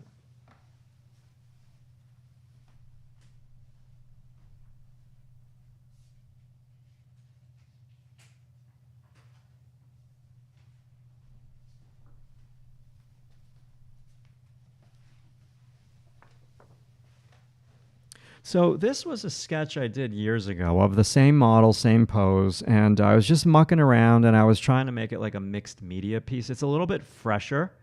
It's not so overworked, and I use like a darker, thicker pencil over here. That's the Col-Erase, and then I used white charcoal. I used some paint. I used some marker. So yeah, this would be more of a gesture, right? Same model, but less time. Absolutely. CN90. I what made me become a visual artist? Well, I basically drew my whole entire life when I was in grade school. Um, yeah, I drew like in high school. You know, everybody has their thing in high school. Like I played sports in high school, but art was my thing. And sports, like I kind of did both. But what I was known for in high school was being an artist. Like I used to paint in the 80s, like the backs of people's denim jackets, and people used to pay me. So I constantly did artwork. I never remember a time in my life when I wasn't doing artwork. And so let's say it was like I was hanging out with my friends and it started to rain. I just go inside and instead of hanging out outside playing sports, riding bikes, I would just go in and draw. And then I decided to go to college, and back in the day for art, because I knew I wanted to pursue that, but I didn't have like a clear definition of exactly my title. Like I said I wanted to be an artist. That's just way too vague. I talk about this all the time with my students. And then I said I'm going to art. I told my friends, I'm like, yeah, I want to be a commercial artist, and you know what the hell does that even mean? So and then after, like, you took a general education at the School of Visual Arts in the late 80s for first year, and then you needed to make a decision at the end of first year of college what your major was going to be. So that's when I started to get like a little bit of direction, and I chose my major to be illustration. Absolutely, I wanted to be an illustrator. And then even then, when I chose the illustration department, it was still kind of a little vague. I didn't know all the different venues of being an illustrator, like the possibilities of all the different things that you could choose. And then I started understanding about all the different venues for illustration in second and third year. And then in fourth year of college, that's when I decided that I was going to be a book cover artist. So it kind of evolved like that. And then when I graduated from college, it was the journey to getting work as a book cover artist, and I did that. And since I did that, because it was very hard to do that, because there was so many good people working in the book industry, that's when I was asked to teach at the School of Visual Arts. The first class that they asked me to teach was Principles of Illustration, which was a great class. Like, I started teaching in 1997. I taught Principles of Illustration for a few years, and then they offered me, after, believe it or not, like after a year or two, they offered me a drawing class in the continuing education department.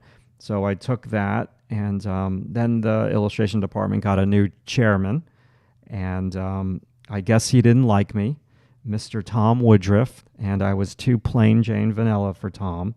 So Tom let me go, and it was great. Tom let me go, laid me off like the same year I bought my first house. So that was so much fun. That wasn't too stressful at all. But actually, it was the best thing that ever happened to me, because that's when I started my own business. And outside of illustration, I started thinking about that stuff. And then I was asked to teach in the animation department.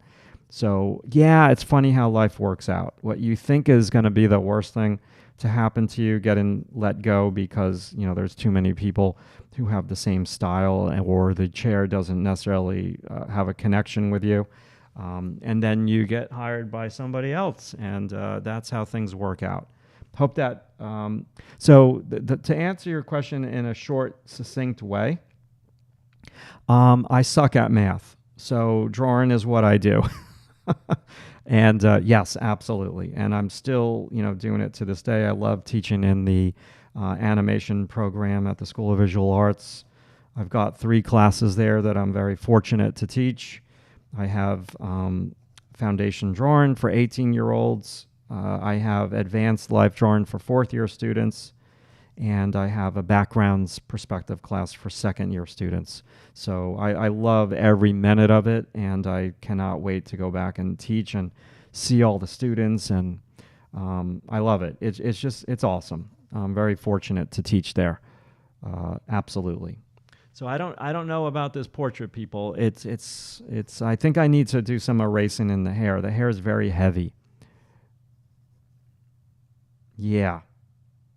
And I don't like this mark over here on her face because it's given her a funky. So right now, look, it's very light and dark. What I need to do is I need to get some middle tones, and how I'm going to do that next is in the hair. Okay, so we can start to do some erasing now in the hair with this eraser.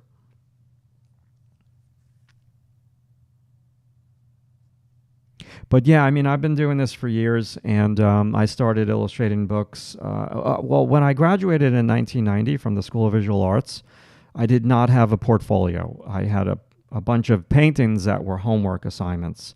So you cannot use homework assignments in a professional portfolio. So I had to take a year and build up a portfolio, and what that entailed was just doing a painting, a finished book cover style painting with sketches, photo reference, research. I had to do one every 2 weeks. So it was like a week for the sketches, a week for the photo shoot, a week for the research, and then a week for the painting. Sometimes more than that, because I wasn't really that fast. And so after a year, I built up my portfolio, and that's when I got my first job, official illustration job. So yeah, that's how that kind of all worked out.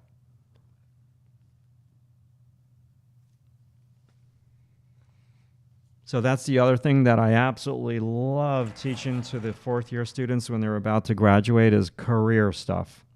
So if you're an artist and you're struggling a little bit with, you're not quite sure how to run your career, and your career is like a little stagnant and you don't know what to do,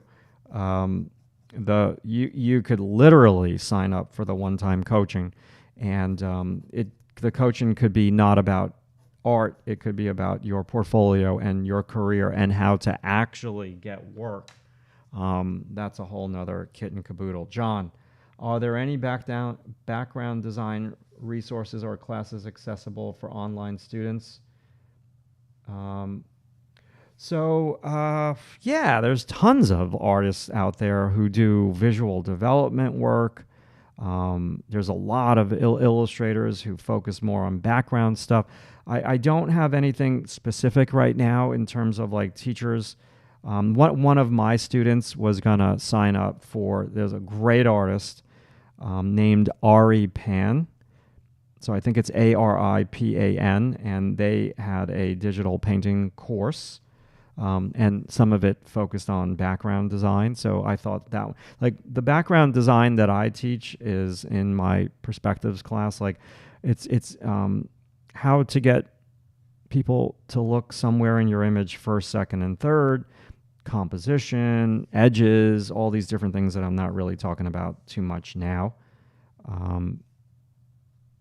Yeah. I'm going to switch to the other photo. So so John, I didn't do a good job answering your question, but there's so many good, talented artists out there. You just need to do like a little research. Another good way to do it is I also on YouTube have a couple of what is called maybe it's called master classes, where I just analyze some old master paintings, and we talk about some of the things. I try to get into their head, not that I know what they were thinking, and I don't claim to be that good, but I'll just analyze their paintings, and from the viewpoint of things that they're doing that I really like, that I think some of you could incorporate into your artwork. And so there's a couple of those on YouTube. They're older now. I haven't filmed one of those in a long time. But yeah, that's cool stuff too.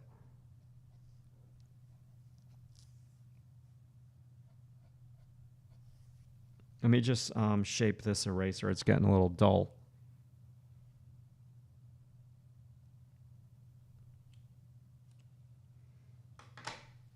All right. I didn't capture the likeness. I think the face is a little bit too long, which totally sucks. But yeah, that just, I guess, means I need to analyze the photo a little bit more before I put these lines down. I'm going to raise the chin.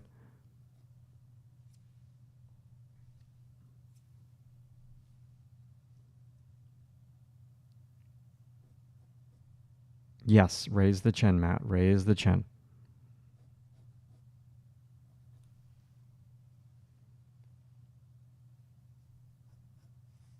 And a little bit of a cast shadow over here. Does this need to go closer to the left?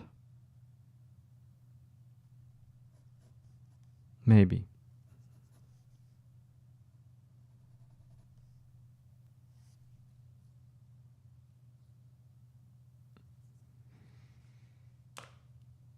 Okay, I'm going to brush out the white charcoal.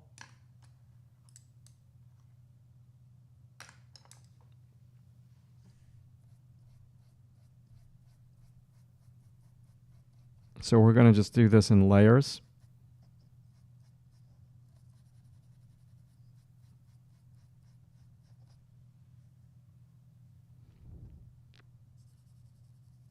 So we're going to go over the white charcoal a second time.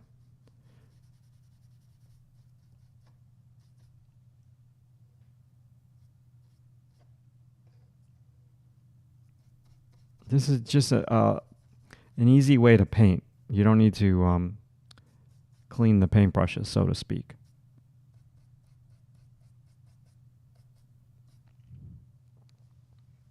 And use a brush for the white charcoal and a brush for the pencil.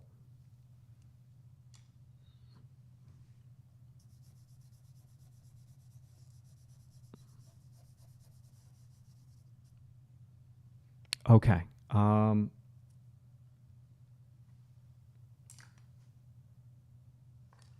Hang in there. I'm going to have to stand up again soon. We're at 2 o'clock, 1 o'clock, because I've been sitting for a long time. And I need to get up and stretch a little bit. Does anybody have any questions?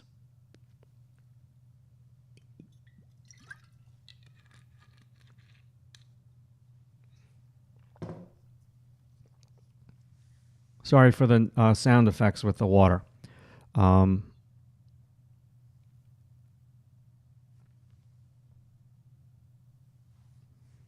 Okay, so let's see here.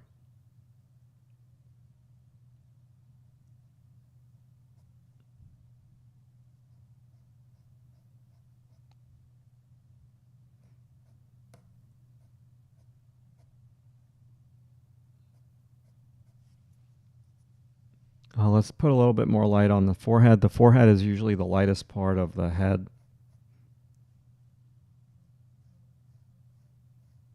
Vary your pressure with the pencil.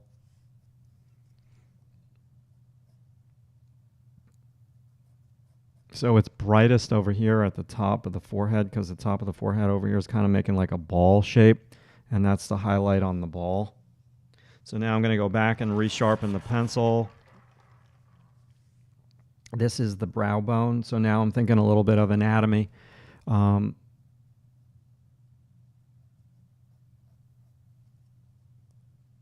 this is part of the brow as well. That's why there's such a highlight over here. Okay, so John, when you're learning how to make any type of art, portraits, backgrounds, animated characters, do you believe it's more important to study from real reference or from other artists? Both. So you study from other artists to see what their style is, their brushwork, their value structure. But then I think you need to also, a lot of the younger students like to think that everything, if you don't do everything out of your imagination, you're a failure. But I'm a big believer in working from photo reference, and that's how I was trained. It does not mean that you need to copy the photo exactly. It just means it's a starting point for you to figure out, like maybe the photo is going to give you a color palette. Maybe the photo is going to give you texture. Maybe the photo is going to give you the perspective of the cityscape. So I think working from a photo is smart you do not need to copy it. The idea is it's just a starting point, and then you make it better than the photo. And you control where people look, you change the values, but at least it's a starting point. Like, I think having something like that is good. And just working out of your imagination is not good. I alone. I think working out of your imagination is something that everybody should strive for.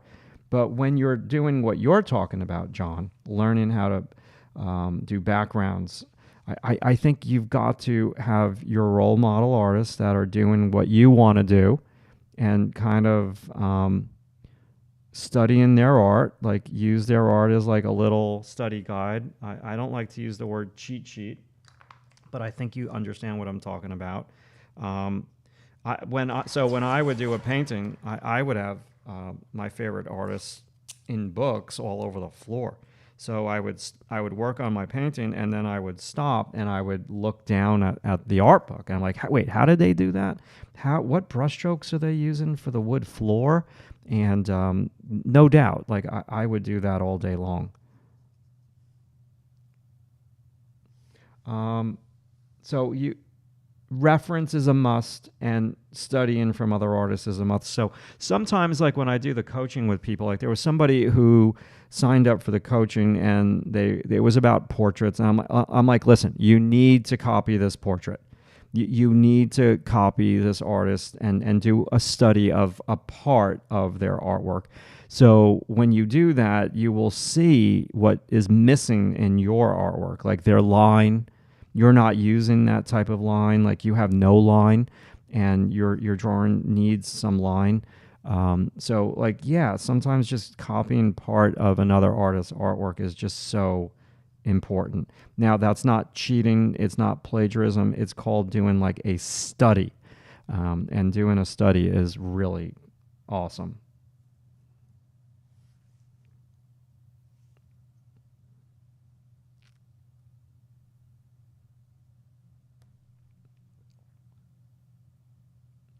So, okay, what advice would I give to people who struggle using references? That's a legit thing, Sapphire.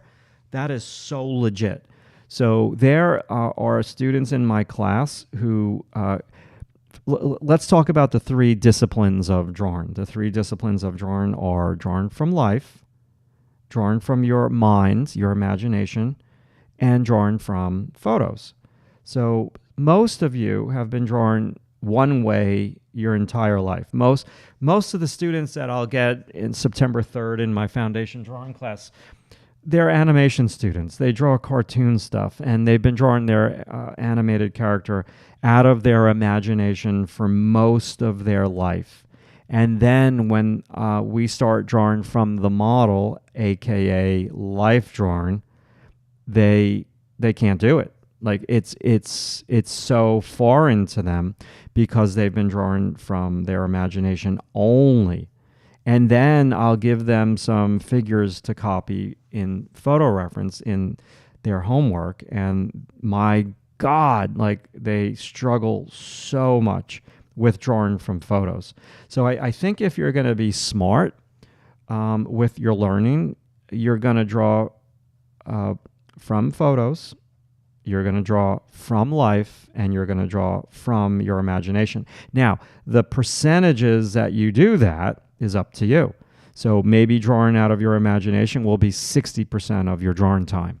Maybe drawing something from life will be 20% of your drawing time, and then maybe the other 20% will be drawn from photos. But Matt, I don't have a life drawing class where I live. I don't want to go to a life drawing class. I'm not into that.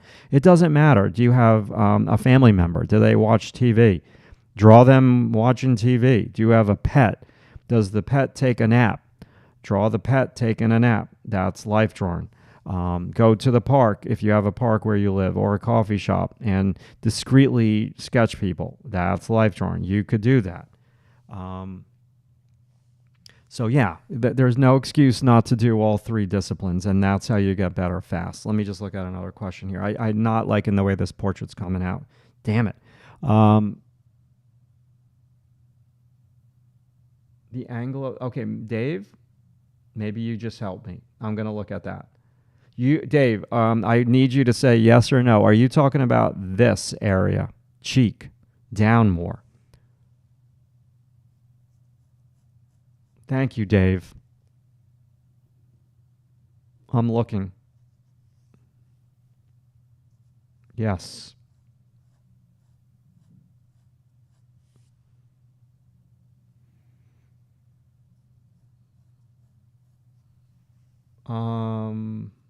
Thank you, Dave. Dave, tell me if this fixed it at all. I'm looking for help.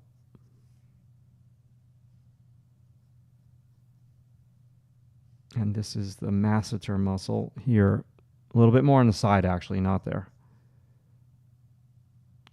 Off her nostril. So should the angle of her cheek come down more? This line I struggle with. Like I like to not put that so dark, but I see what you mean now. I'm gonna put it in by putting more light next to it.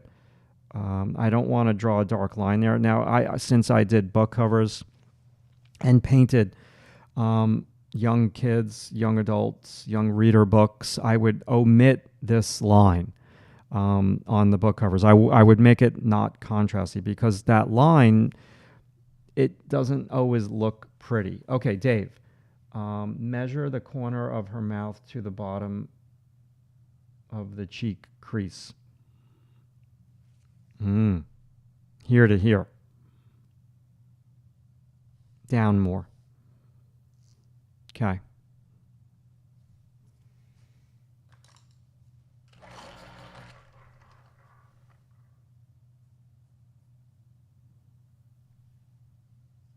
I'm moving the mouth over a little bit.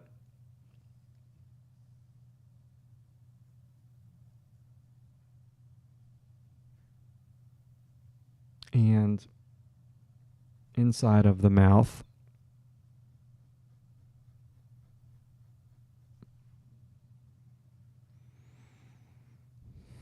I don't want to go too dark here with this, but I'm going to do it. And I'm going to move the mouth over.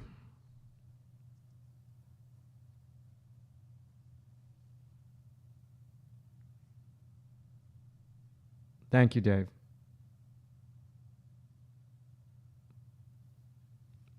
Yeah, I see it now. Thank you.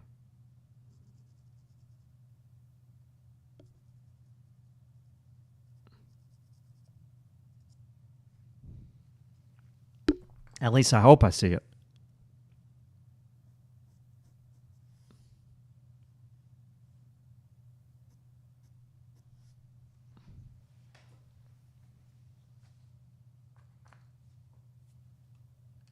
Oh my God, 2 hours and 5 minutes. My butt is killing me.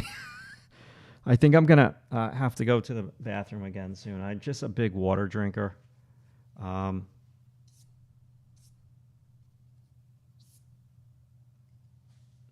Yeah, I've made it my style. Every artist has their style that they do. So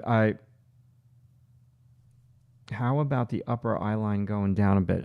Carmela, are you talking about this, where my pencil is pointed? The left side? Where are you talking? You talking, give me something like eyebrow, eye, shadow shape. What are you talking about? I think I need to stand up and look at this from far away because I'm too close to it for too long. Totally. Yeah.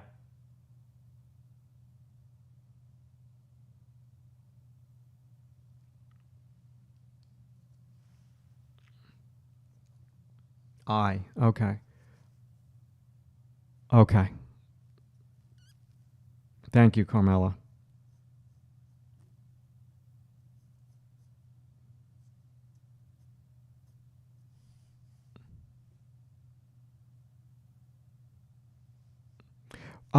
Maybe the ear is too high. I haven't really fussed with that too much. I'll get to it. I'll get to it. Okay, thank you, Carmela. I got you now. I got you. See, isn't it good to give the teacher the critique? I love the critiques. Love it. Love it.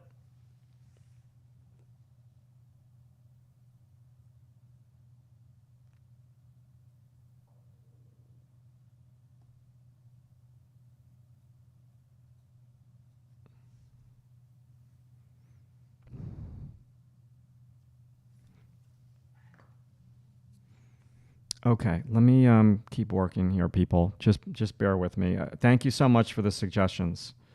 I'll do my best. I'll do my best to tweak. Yeah, that line, Carmel, is killing me. See, see, I know the pain. I know the pain about that line. It's killing me.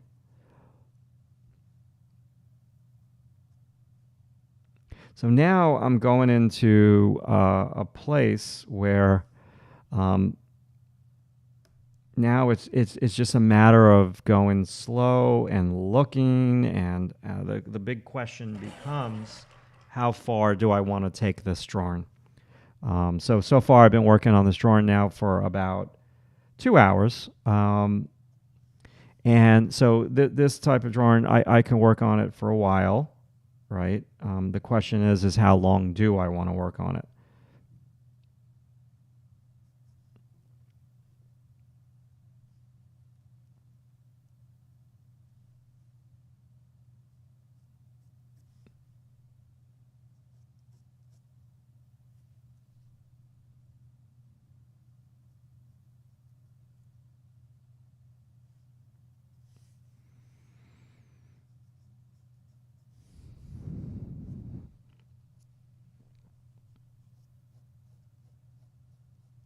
So let's address the ear here soon.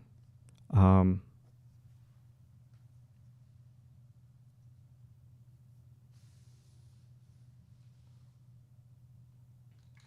so John, one of my teachers, Will Weston, oh, he's a great artist, said that at Disney they'd make you use reference and put it right on the canvas when submitting work, and the pros can tell when you're not using it. Yeah. Yeah, I haven't even gotten to the teeth yet. I'll get there. I'll get there. Um, so let's lower that ear. It's equal with the lower lip.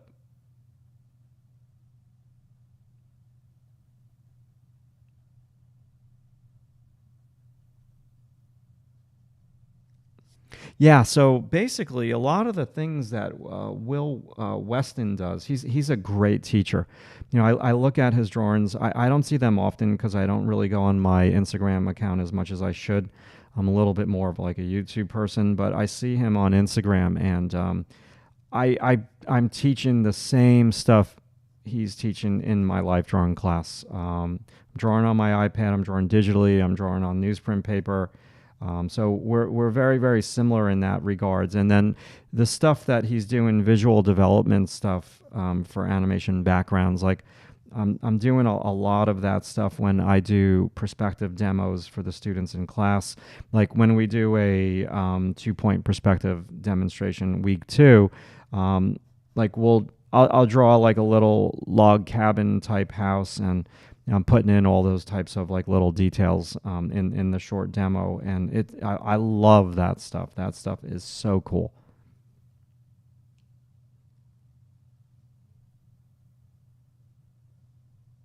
Yeah, I got to draw the so drawing the teeth is really about making the inside of the mouth fairly dark, and then this teeth will start to show up. Like I don't want to start going in and using my eraser to show the teeth, because that's going to become like a train wreck.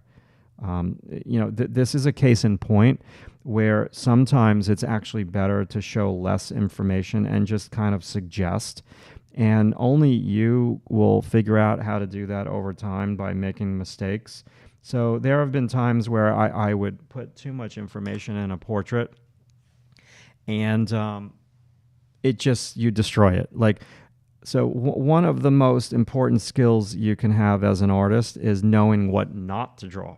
and knowing what to leave out when you are working on a portrait like this, because I see the teeth and I see the lines in between each individual tooth.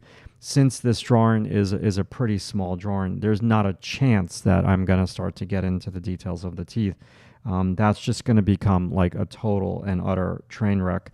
And then it's going to get overworked and no bueno. So I'm suggesting the teeth through a little bit of a value separation there. Now, I think what needs work is this part of the hair and the shadow, how far away it is from the eyebrow.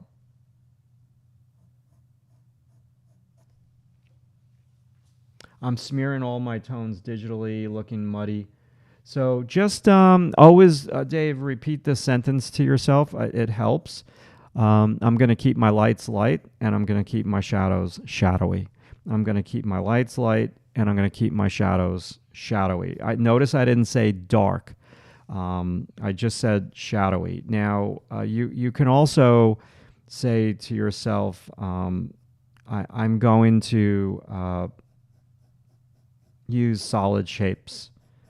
And so I'm trying to be a little bit more solid with everything with this portrait. I'm not going crazy with the modeling because it's a YouTube live stream, not like a drawing where I'm just hanging out in my studio drawing, and that's a little different.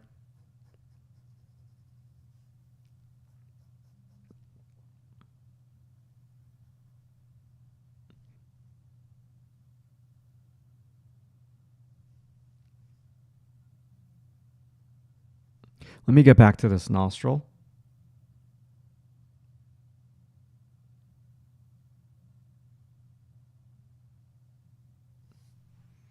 Listen, if you join the live stream and you like this sort of hangout session, I don't know what else to call it,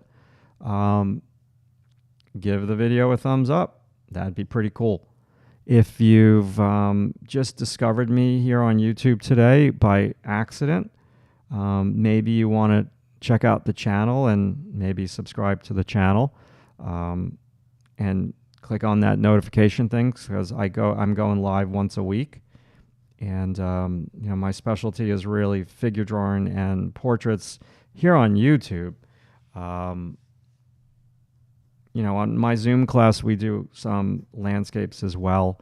Yesterday, we just did a quick little cityscape sketch. The cool thing about the Zoom class on my website, Drawing Tutorials Online, is every week, like I'll ask the students what classes they want, what are they struggling with, and then if they have photo reference, I'll say send it to me.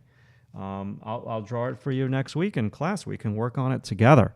So it's really a little bit more personalized on Zoom, because we get to talk together on Zoom face to face versus just a chat like what we're doing here on YouTube, which is still cool.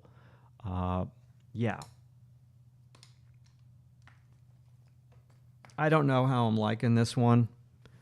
It is what it is. You don't have to like every drawing that you do. This one I'm not loving for whatever reason.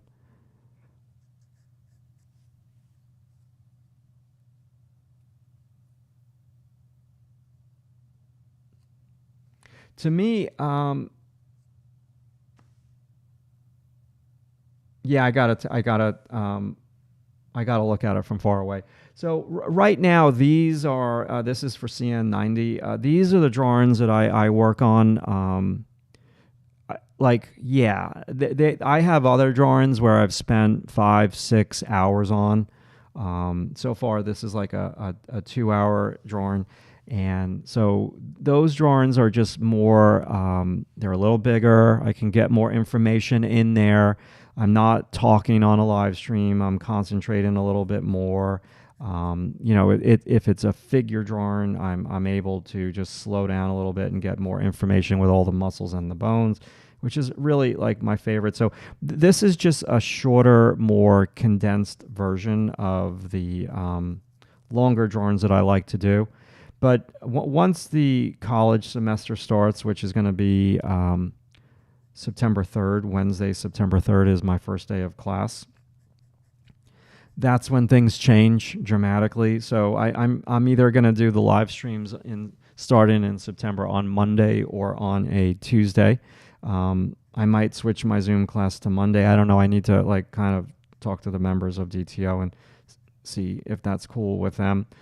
So the live streams starting in September will be taking place on most likely Monday, and then my Zoom class is Tuesday, and then the rest of the week I'm in Manhattan teaching at the college. So I won't really do these types of drawings outside of just when I work on like this, a live stream, because this is the opportunity that I have to do these like longer drawings. And in class, it's a lot of short stuff.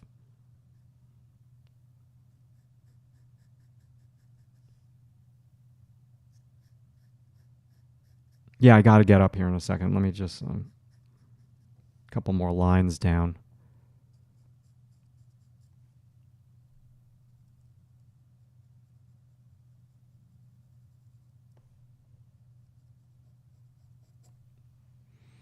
Okay, people, I'm going to take a little break. Okay, I'm not leaving the live stream. I'm going to leave this here.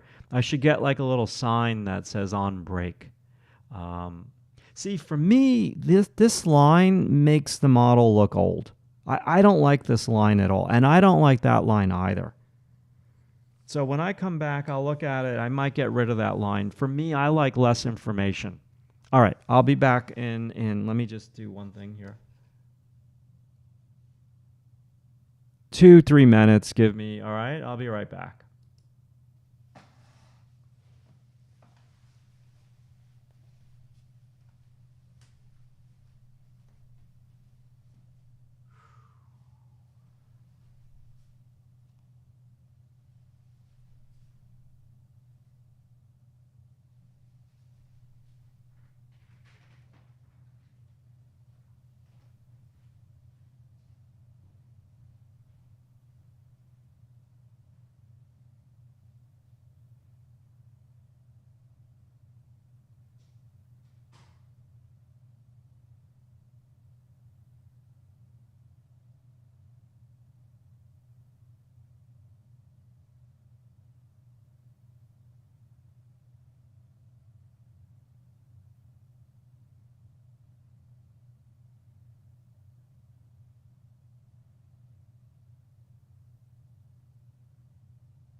Yes, teacher is gone. Everyone goof off and doodle in your sketchbooks. Well, in my drawing class, I make okay. Where are my other glasses? Seriously, they're across the room. Okay, hold on. I'll be right back.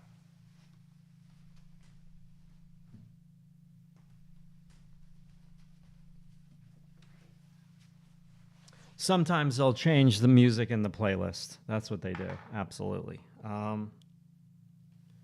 Okay, so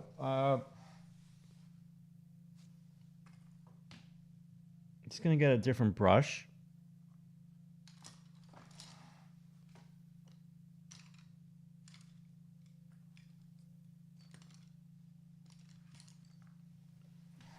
Yeah, I hate that line. That line, I never put that line in my portrait drawings. And it's making the model look old. And I believe that the distance from the eye to the eyebrow is too much. So I might lower the eyebrow a little bit. So the first thing I'm going to do, and then I need to lighten a little bit of the underplane of the nose because there's light bouncing from her mouth into the underplane of the nose. That's making that little orange glow in the photo. Neil, it's always nice to see the more you polish it, the more and better form reveals itself and brings it to life. Thank you so much, Neil. I appreciate that. This one's kicking my ass today. I thought this was going to be easy, but I need to think again.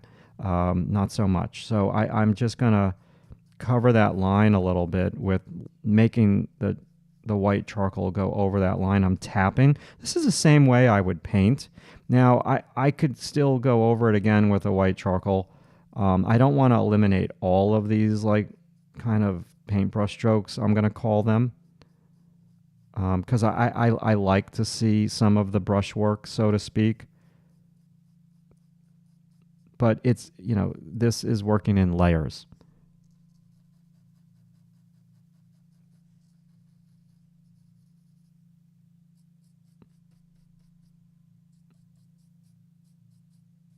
Okay, so what did I say?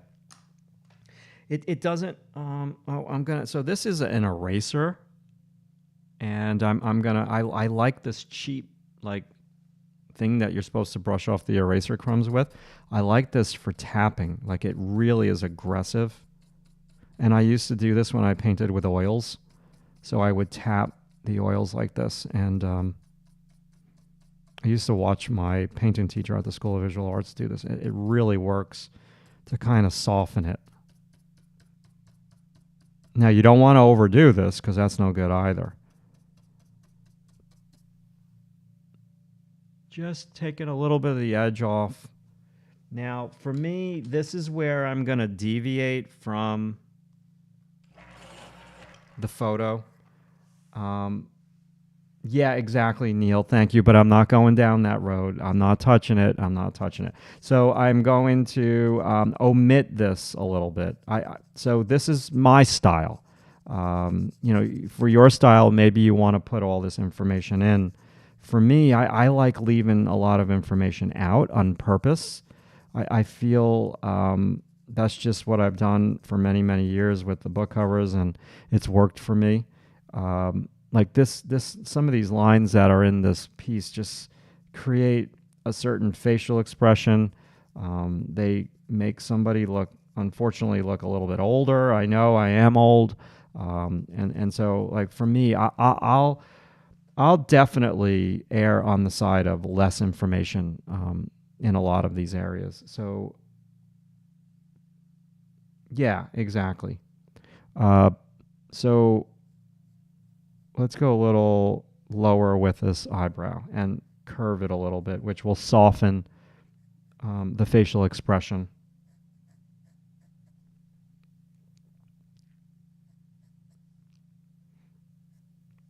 And cheekbone a little bit lighter over here. I'm going to extend it out. And I want to clean up the lower eyelid area.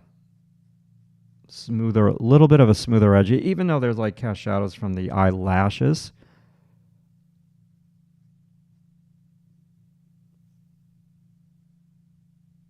My least favorite part is this part of the nose. I've worked on it the least. Yeah.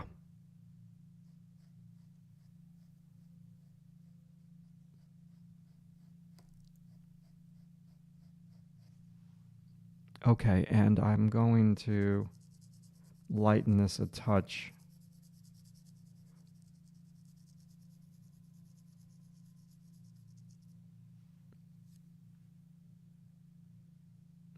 Okay, this is from John. So, gosh, when you thumbnail an illustration, how the heck do you know when you've got the right thumbnail? Um, so for me, thumbnails are just a way to get ideas out of your mind and onto the paper. And I'm going to be dealing. I have two thesis students. Thesis students at the School of Visual Arts are students who are fourth year students, and they are working on their final film in fourth year of college. And the first thing that they show me are their storyboards. I'm going to meet with one student the first week in September. They'll show me their storyboards, and the storyboards are basically thumbnails. So for me, thumbnails are just a way to start the conversation about the scene, the conversation where we're looking first, the value structure. And so, yeah, what helps with that, John, is deadlines. So, like, deadlines cure that obsessive compulsive disorder with perfection, which I have. And it's like, okay, I need to make a decision because this is due now, and I need to stop obsessing which thumbnail is the best one.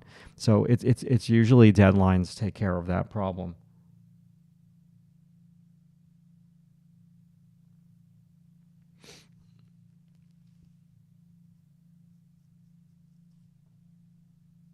Okay, this ear is tilted down a little bit. I'm just going to leave it. It's fine. I think I'm going to just put some highlights in the hair. This should be done with the eraser, but I'm trying to just jump the gun a little bit here to get quicker results.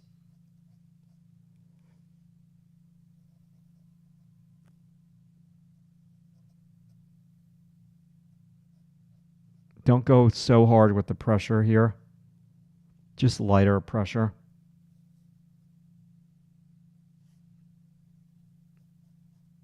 And what I like about this paper pencil combination is that this white charcoal goes over the Col-Erase if you don't press down hard and you use the brush. Now, I should be doing more of this with the Mono Zero before I start to dive in with too much white. And the other thing, John, with the thumbnails is you got to go with your gut, and that's hard for me to teach. It's just a feeling that you get. Like, this one's just better. Intellectually, I like the other one, maybe because I used all these cool techniques that I never used before. But basically, this one is just in my gut, feels like what I should do. And it takes a while to get that vibe of trusting your gut. Yeah, exactly. And the college classes are there, especially my backgrounds perspective class. That class, they have a background due plus perspective drawings every week, and that is no joke. Like, serious training for meeting deadlines. And I ask the students, like, I take informal reviews, or I ask for informal feedback, teacher evaluation myself from the students. And I'm like, I need to do it earlier in the semester. I do it too late.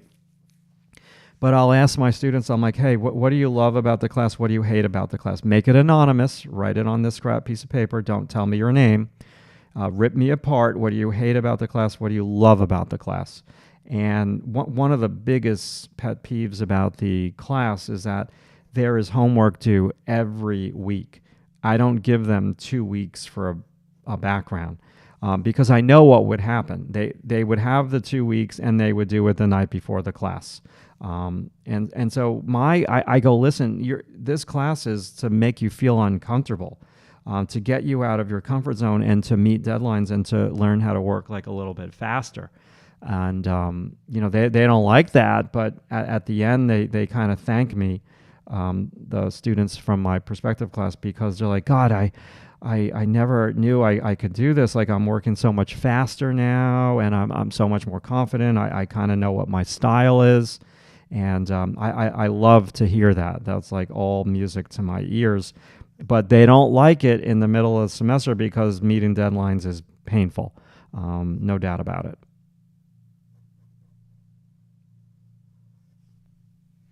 Okay. I like that I got rid of some of that over there. I like it better. No doubt. I need to go lighter under the nose, and totally. I'm not ready to touch that yet, though.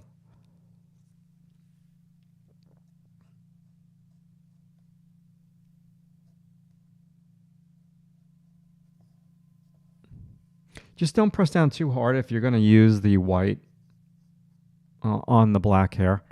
Yeah, when I look at the black hair, I do see these like highlights that look white, but they're not white, and you shouldn't make them white. Maybe a few, yeah, sure. You can use your artistic license. Now, the other question that I could pose to myself is, do I want to dare get into the shoulder? And is that going to open up a can of worms? And I think on this live stream, it will open up a can of worms. So I think I'm not going to touch it right now. Maybe after the live stream, if I draw on this a little bit more today, I'll touch that. So maybe I could use some negative spaces over here.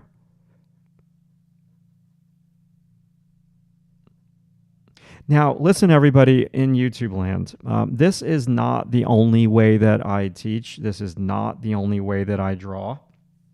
John, I really appreciate your super chat. Thank you so much for that. Wow, that was so cool. John just donated $10. That was so nice of you, John. Yeah, I'm here to help you all, and I thank you for that. That means a lot to me. Awesome sauce, awesome sauce. If you, John, if you go to my website and you click on the contact, my email. You can email me, and maybe you want to email me with a class suggestion for YouTube, John. Something that you are struggling with, that you need help with. I could design a YouTube live stream class that will help you with the topic that you suggest. So maybe your topic is you suck at doing A, B, or C, or you're good at it, but you're stuck. So John, that would be really cool if you could email my email. It's a long email. I did it because of keywords. That's my website. It's keywords based. So drawing tutorials online. Those are keywords. So my email is email@drawing-tutorials-online.com. So John, thank you again so much for that. That is so cool. Thank you. Yeah, totally, Sapphire. Totally.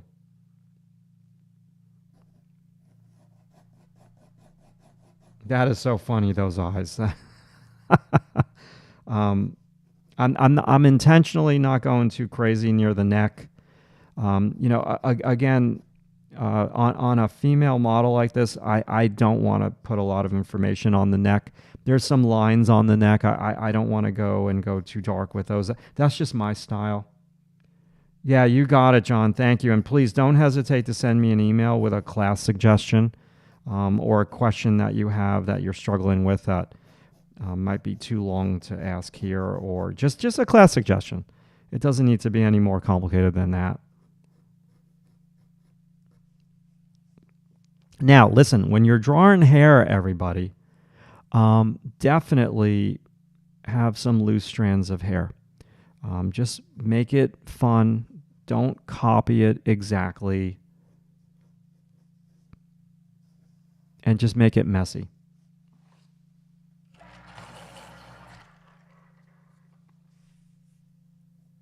I'm going to tilt up the jawbone.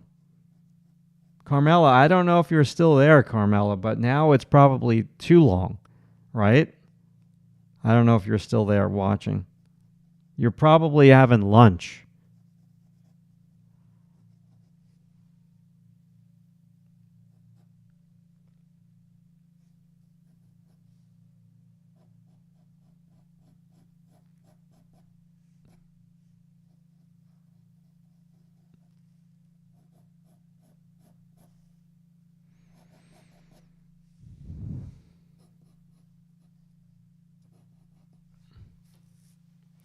All right.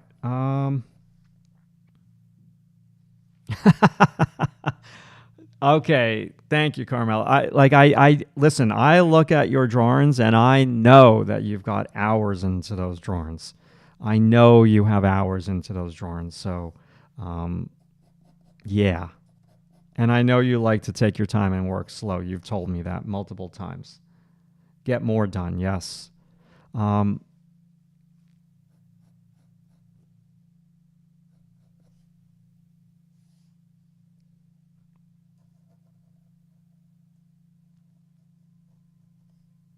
I'm just playing with strands of hair.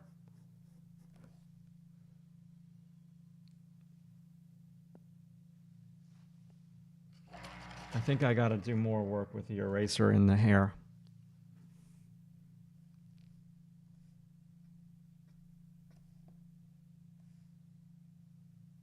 This also acts like a softener.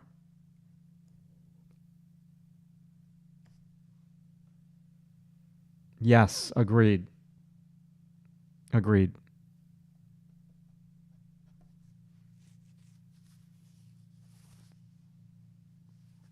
Usually at the end of these marathon live streams, like my shoulder is screaming at me. Okay, let's do. See how easy it is for this eraser to pull out lights? So that's the reason why I use the brush. You have, Carmela, you have gotten so much better and faster. Like faster is good. Like speed, being able to kind of throttle like the gas pedal on a car. So are you going to press down hard on the gas pedal so the car goes fast? Or are you going to pull back on the gas pedal so you drive slower? Like it's nice to be able to do that and be in control. So you say, okay, this teacher, they're going to do this class. It's an hour. I'm going to draw faster. I'm okay with that. But now I want to take my time. I want to enjoy myself. I want to sip some coffee. I want to listen to music. I want to change the music occasionally. I want to get up, take a break, look out the window, reset my eyes. And that's very, very nice when you're able to do that.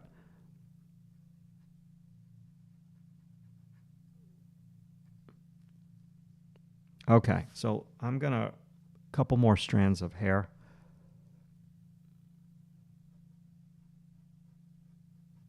Make sure you have a sharp eraser.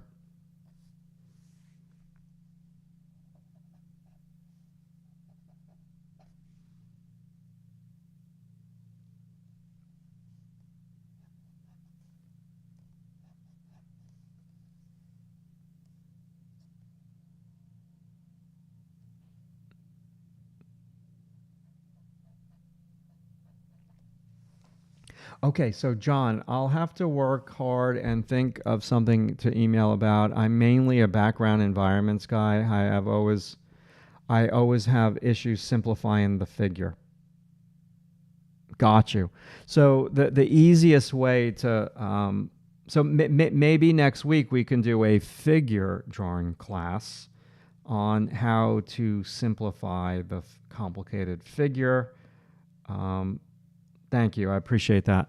Uh, so yeah, I mean, the students at the School of Visual Arts in second year of college have a gesture drawing class, and I think they take it for like one semester. So it's a 15-week class. And I have a lot of students that I become friends with, and they visit me to show me their work. And then I see them for my first year students, I see them in second year in perspective class anyways. So that's when they have their gesture drawing class. And I'm like, well, tell me, what is the teacher stressing? What are they telling you what to do? And like Dylan, who I did the sketchbook video of here on YouTube, Dylan was saying line of action and simple shapes. Line of action and simple shapes was the two main focuses. And I'm like, that's perfect. So maybe we could do a lot of short poses next week, something different, because I don't want everybody on YouTube to think that this is the only way that I draw. I draw multiple ways. And so perhaps we could have a class on doing a lot of short little gestures and how to simplify the figure. And maybe, yeah, we can do that. We'll have like a life drawing class where we will do ones, twos, and threes, and yeah, maybe it'll be really good practice.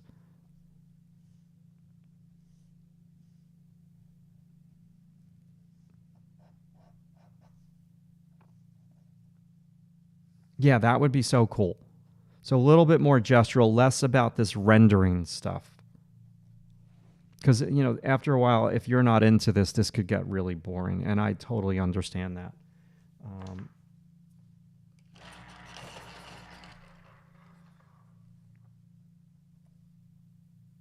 Yeah, that's going to be a great, like that's my other little specialty is gesture drawing. I absolutely love it. I have no choice. I kind of have to like it because we do that the most in class. Lots and lots and lots of short poses.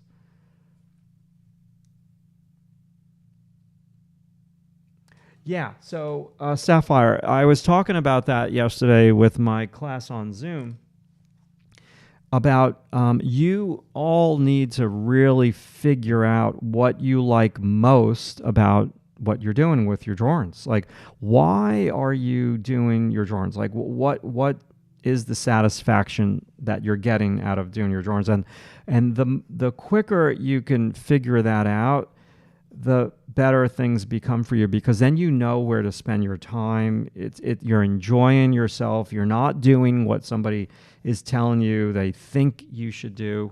I got to make sure that I don't go off the camera here. Let me focus up top over here. So for me, this is called, I guess we can call this my studio work. So I'm here in my studio and I'm working from a photo. It's more like meditation. This reminds me of when I used to paint book covers and I would be working for 8, 9, 10 hours a day painting. Now, when I go to the classroom, it's a whole different thing. There, the longest drawing we'll do is a 40, and that's stretching it. So it's a lot of 5s, it's a lot of 10s, it's a lot of 20s, and then a lot. We do the most like 2-minute poses. And I really enjoy doing the short poses just as much as I like doing this, because like with the short poses, it demands energy. This does not demand energy. This demands calmness and concentration. Like, I bought this new app and it's got all this weird stuff, and I'll show you here in a second. When I started this drawing, I was listening to brown noise. I never listened to brown noise. So this is like meditation doing this drawing. And the other drawings, the 2-minute, that's energy. Yeah, so you have to understand why you're doing what you're doing and do what you enjoy, and you'll be more successful that way. Now, another thing, Sapphire, that you could do, and let me zoom out, is, and I like this too, and that is you can have part of the drawing be finished and part of the drawing be loose. And so only you can figure out how that's going to work for you. So let me... I think the hair highlights, you've got to be careful that you don't overdo the hair lights. I'm just doing this for fun. But if I overdo the hair lights, then what I lose is the shape of hair, shape of face. And, there's a thing that I teach, and it's called the value ratios. So if you're going to draw, say, a black fabric, there's going to be no highlights if it's like a matte fabric. If you're going to draw a white egg in a normal lighting situation, there's going to be no black on the egg. If there could be black where the egg touches the table, But so like this model has dark hair. So if I start putting way too many highlights in the dark hair, she no longer is going to have dark hair. It's going to start to look gray. So what I'm doing right now is I'm just doing these things that my friends and I, when we first started painting, we would call these flicks. Like it's a flick of a highlight. And we used to get a kick out of doing this with like oil paint. Like it would add like that little realistic touch. But if I start to do too much with the highlights, then what's going to wind up happening is she's going to start to look like she has gray hair. And no one's going to want that. That's not going to be cool. So I need to, I'll just leave the drawing where it is because, oh my God, we've only been been doing this for freaking 3 hours. Okay, how much longer do you think I should do this, people? I don't know. I still have a little energy to do this. I just want to have fun and do a couple more things, but let's see how many people are still watching. Okay, we're pretty consistent with it.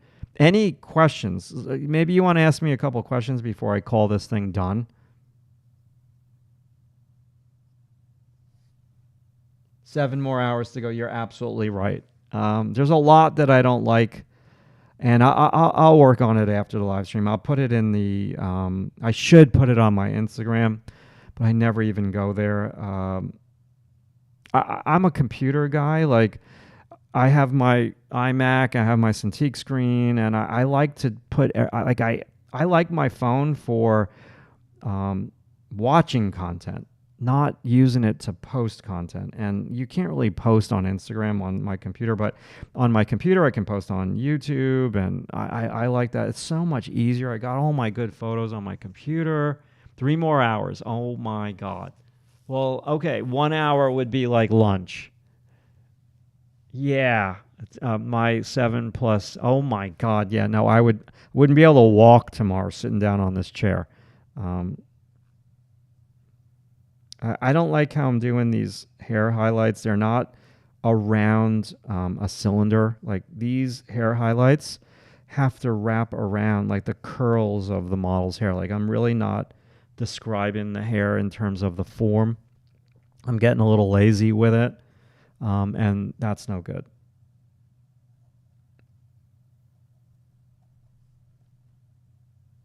But it's fine.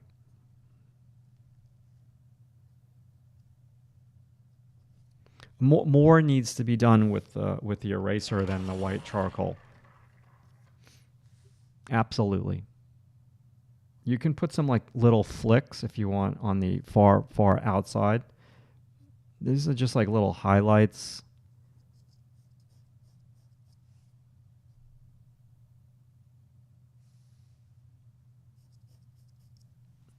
Okay, so John, speaking of, how much drawing do you recommend that someone trying to learn to do per day? Okay. So, I'll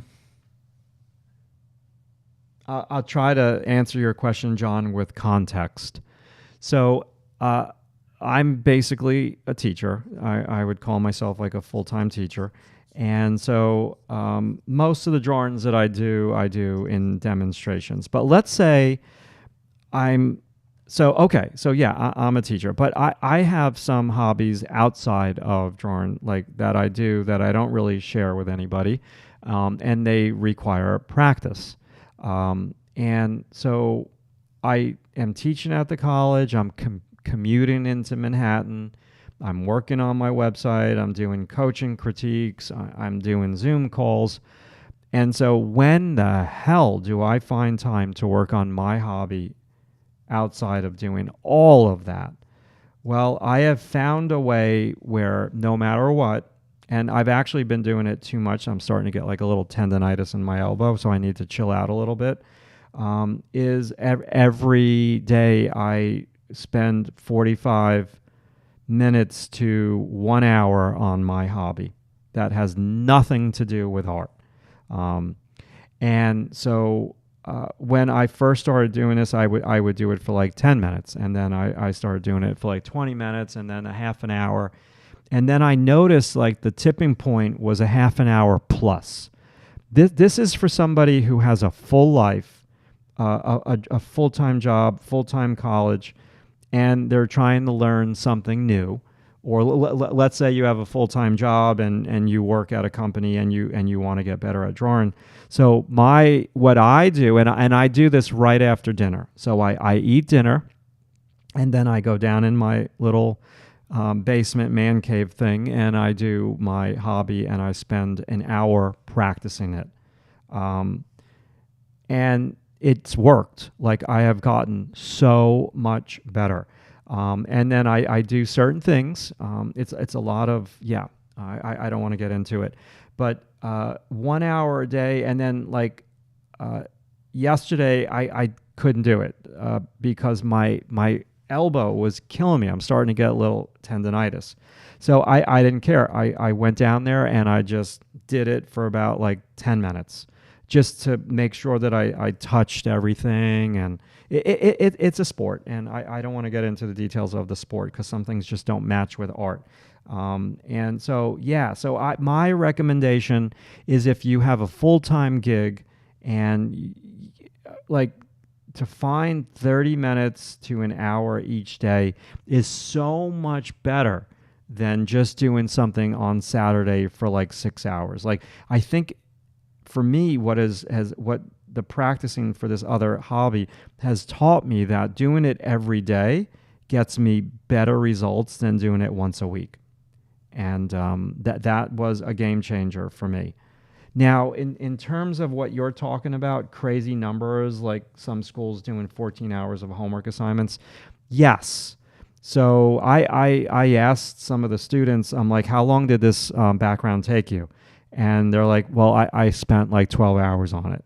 And then I'll ask another student, I'm like, how long did it take you? Like 4 to 5 hours. So, to answer your question, like in a different way, different styles demand different times. So if your style is more like semi-photorealistic versus cartoony, simple, well, then your style is going to dictate how much time you spend on the artwork. Does that make sense? But Now, okay, and I'll answer it one other way, John. So when I graduated from college back in 1990, and I wanted to be an illustrator. And I had no portfolio. Where's my pencil? And I needed to make a portfolio. I had a part-time job, but it was minimal. I just pretended that I already was an illustrator, John. And I worked all freaking day. I worked like it was a job, like it was my pretend job, like I was already an illustrator doing illustration jobs. And I would legitimately work 8 hours a day, every day, just about, because I was young. I was like 22, 23, and I wanted to start my life and try to get out of my parents' house. I love my parents, but when you're young, you want to have your own apartment or whatever. And I just worked like a lunatic. So, I did do those crazy hours, and I would never want to do that again, because like I said, I've been there, done that, and I did that when I was younger, and it really breaks down your body. You just like a new thing that I'm doing in classes. I make the students get up every hour and we stretch together. Like, there are certain stretches for your elbow, your shoulders, your neck, your back that we do. And because so many of the students are in front of a computer screen, like legit, like 10 hours a day. So they're in class for 6 hours, and then they're going home and they're looking at social media, and then they're going home and they're doing their homework. So they're in front of a screen all flipping day, and that's no good. And so I get them to stretch a little bit. So there needs to be some sort of like awareness of that and some sort of balance.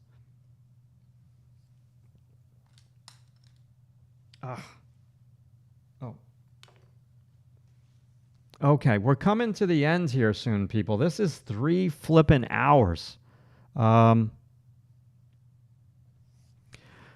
Oh God, I don't know how much I like this drawing, but I will work on it after. I promise later today. I got to go eat something. I got to go walk. I got to go stretch. I might have an early dinner and then just come back and work on this and then post it. Because there's a lot that I don't like. Like I didn't do anything under the nose.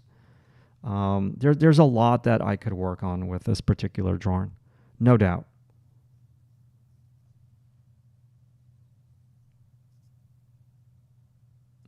Okay, so I say we're going to sign off at 3 o'clock. Now, listen, if you're interested in learning more from me, please click on the link below. Check out my website. Maybe consider a membership for a month or two. Have me critique your artwork on the weekly critique. I do a weekly critique on the website, Member Artwork, every Monday. If you're not into joining another subscription-based website, well, then maybe think about a one-time coaching where you get a set of eyes looking at your work, because you're watching me draw here, and anatomy is everything. For me, anatomy is everything, Michael. I'll touch on that in a second. So, like, you watching me draw here on YouTube is awesome. You're learning, you're asking questions, but it's still a little bit of what we would call passive learning. Non-passive learning is where you interact with a teacher, and the teacher critiques your artwork and draws on top of it digitally, not physically, and gives you homework assignments and gives you concrete direction. And so that's what I offer through the coaching. And I also do that through the membership, because I critique people's artwork every single Monday on the website. Yes. So, and then I also critique people's artwork, like a short critique in the Zoom class, because we go around and we do a little Q&A at the end of the Zoom class. The second hour of that Zoom class is that. It's a Q&A. And I look at everybody shows their drawings. And so it's different than watching on YouTube. Like, you're still learning here. I'm trying to give you good information. Don't get me wrong. I'm not saying this is no good. I've learned a lot on YouTube and I love it, but it's a little passive. And so you need to balance the passive learning with proactive, which is when you get feedback on your artwork. So yeah. All right. I hope you enjoyed this class. I'm going to work on this outside of the class, because there's a lot of it that I don't like. So now just so yeah, that's it for me drawing here on this live stream. Let me just look at this last question. How important is anatomy for you? Let me go get a drawing from across the room, and then I'll point some things out.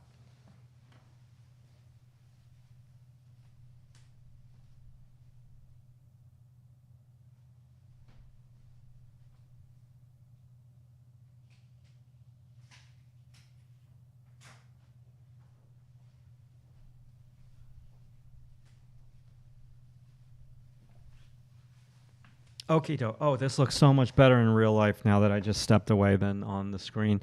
So, okay, anatomy. These are two drawings that I've done with the red Col-Erase pencil, and every single thing, Michael, is about anatomy. So this is the iliac crest. That is the iliac crest. My God, this is a rib rolling in. Over here, this is the external oblique rolling in. That's a rib rolling in. That's another rib. We've got a little serratus anterior over there. Serratus anterior, a rib. So, yeah, sorry, I wasn't. Let me move the microphone. So the whole thing is me drawing anatomy. So this is the external oblique folding up, because the model's has that leg up. These are the cylinders of the abs kind of going. So that's all I think about when I draw the figure is anatomy. Okay. So I say to my younger students, and I will say this on the first day of class in September. Hold on 1 second here. Let me try to be fancy. Let's see if this works. I say to my students, I'm like, the only difference between me and you is you're drawing shapes, or you're drawing with line, and I'm drawing the shape of anatomy. That's the main difference between what you're doing right now and what I'm doing. So most of what I draw is anatomy. Let me just look at some of these comments because we're going to end this live stream in a couple of minutes.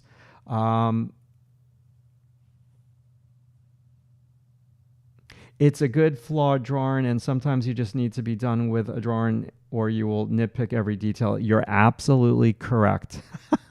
That is such a good sentence. I'm going to steal that from you, Sapphire. It's a good flawed drawing.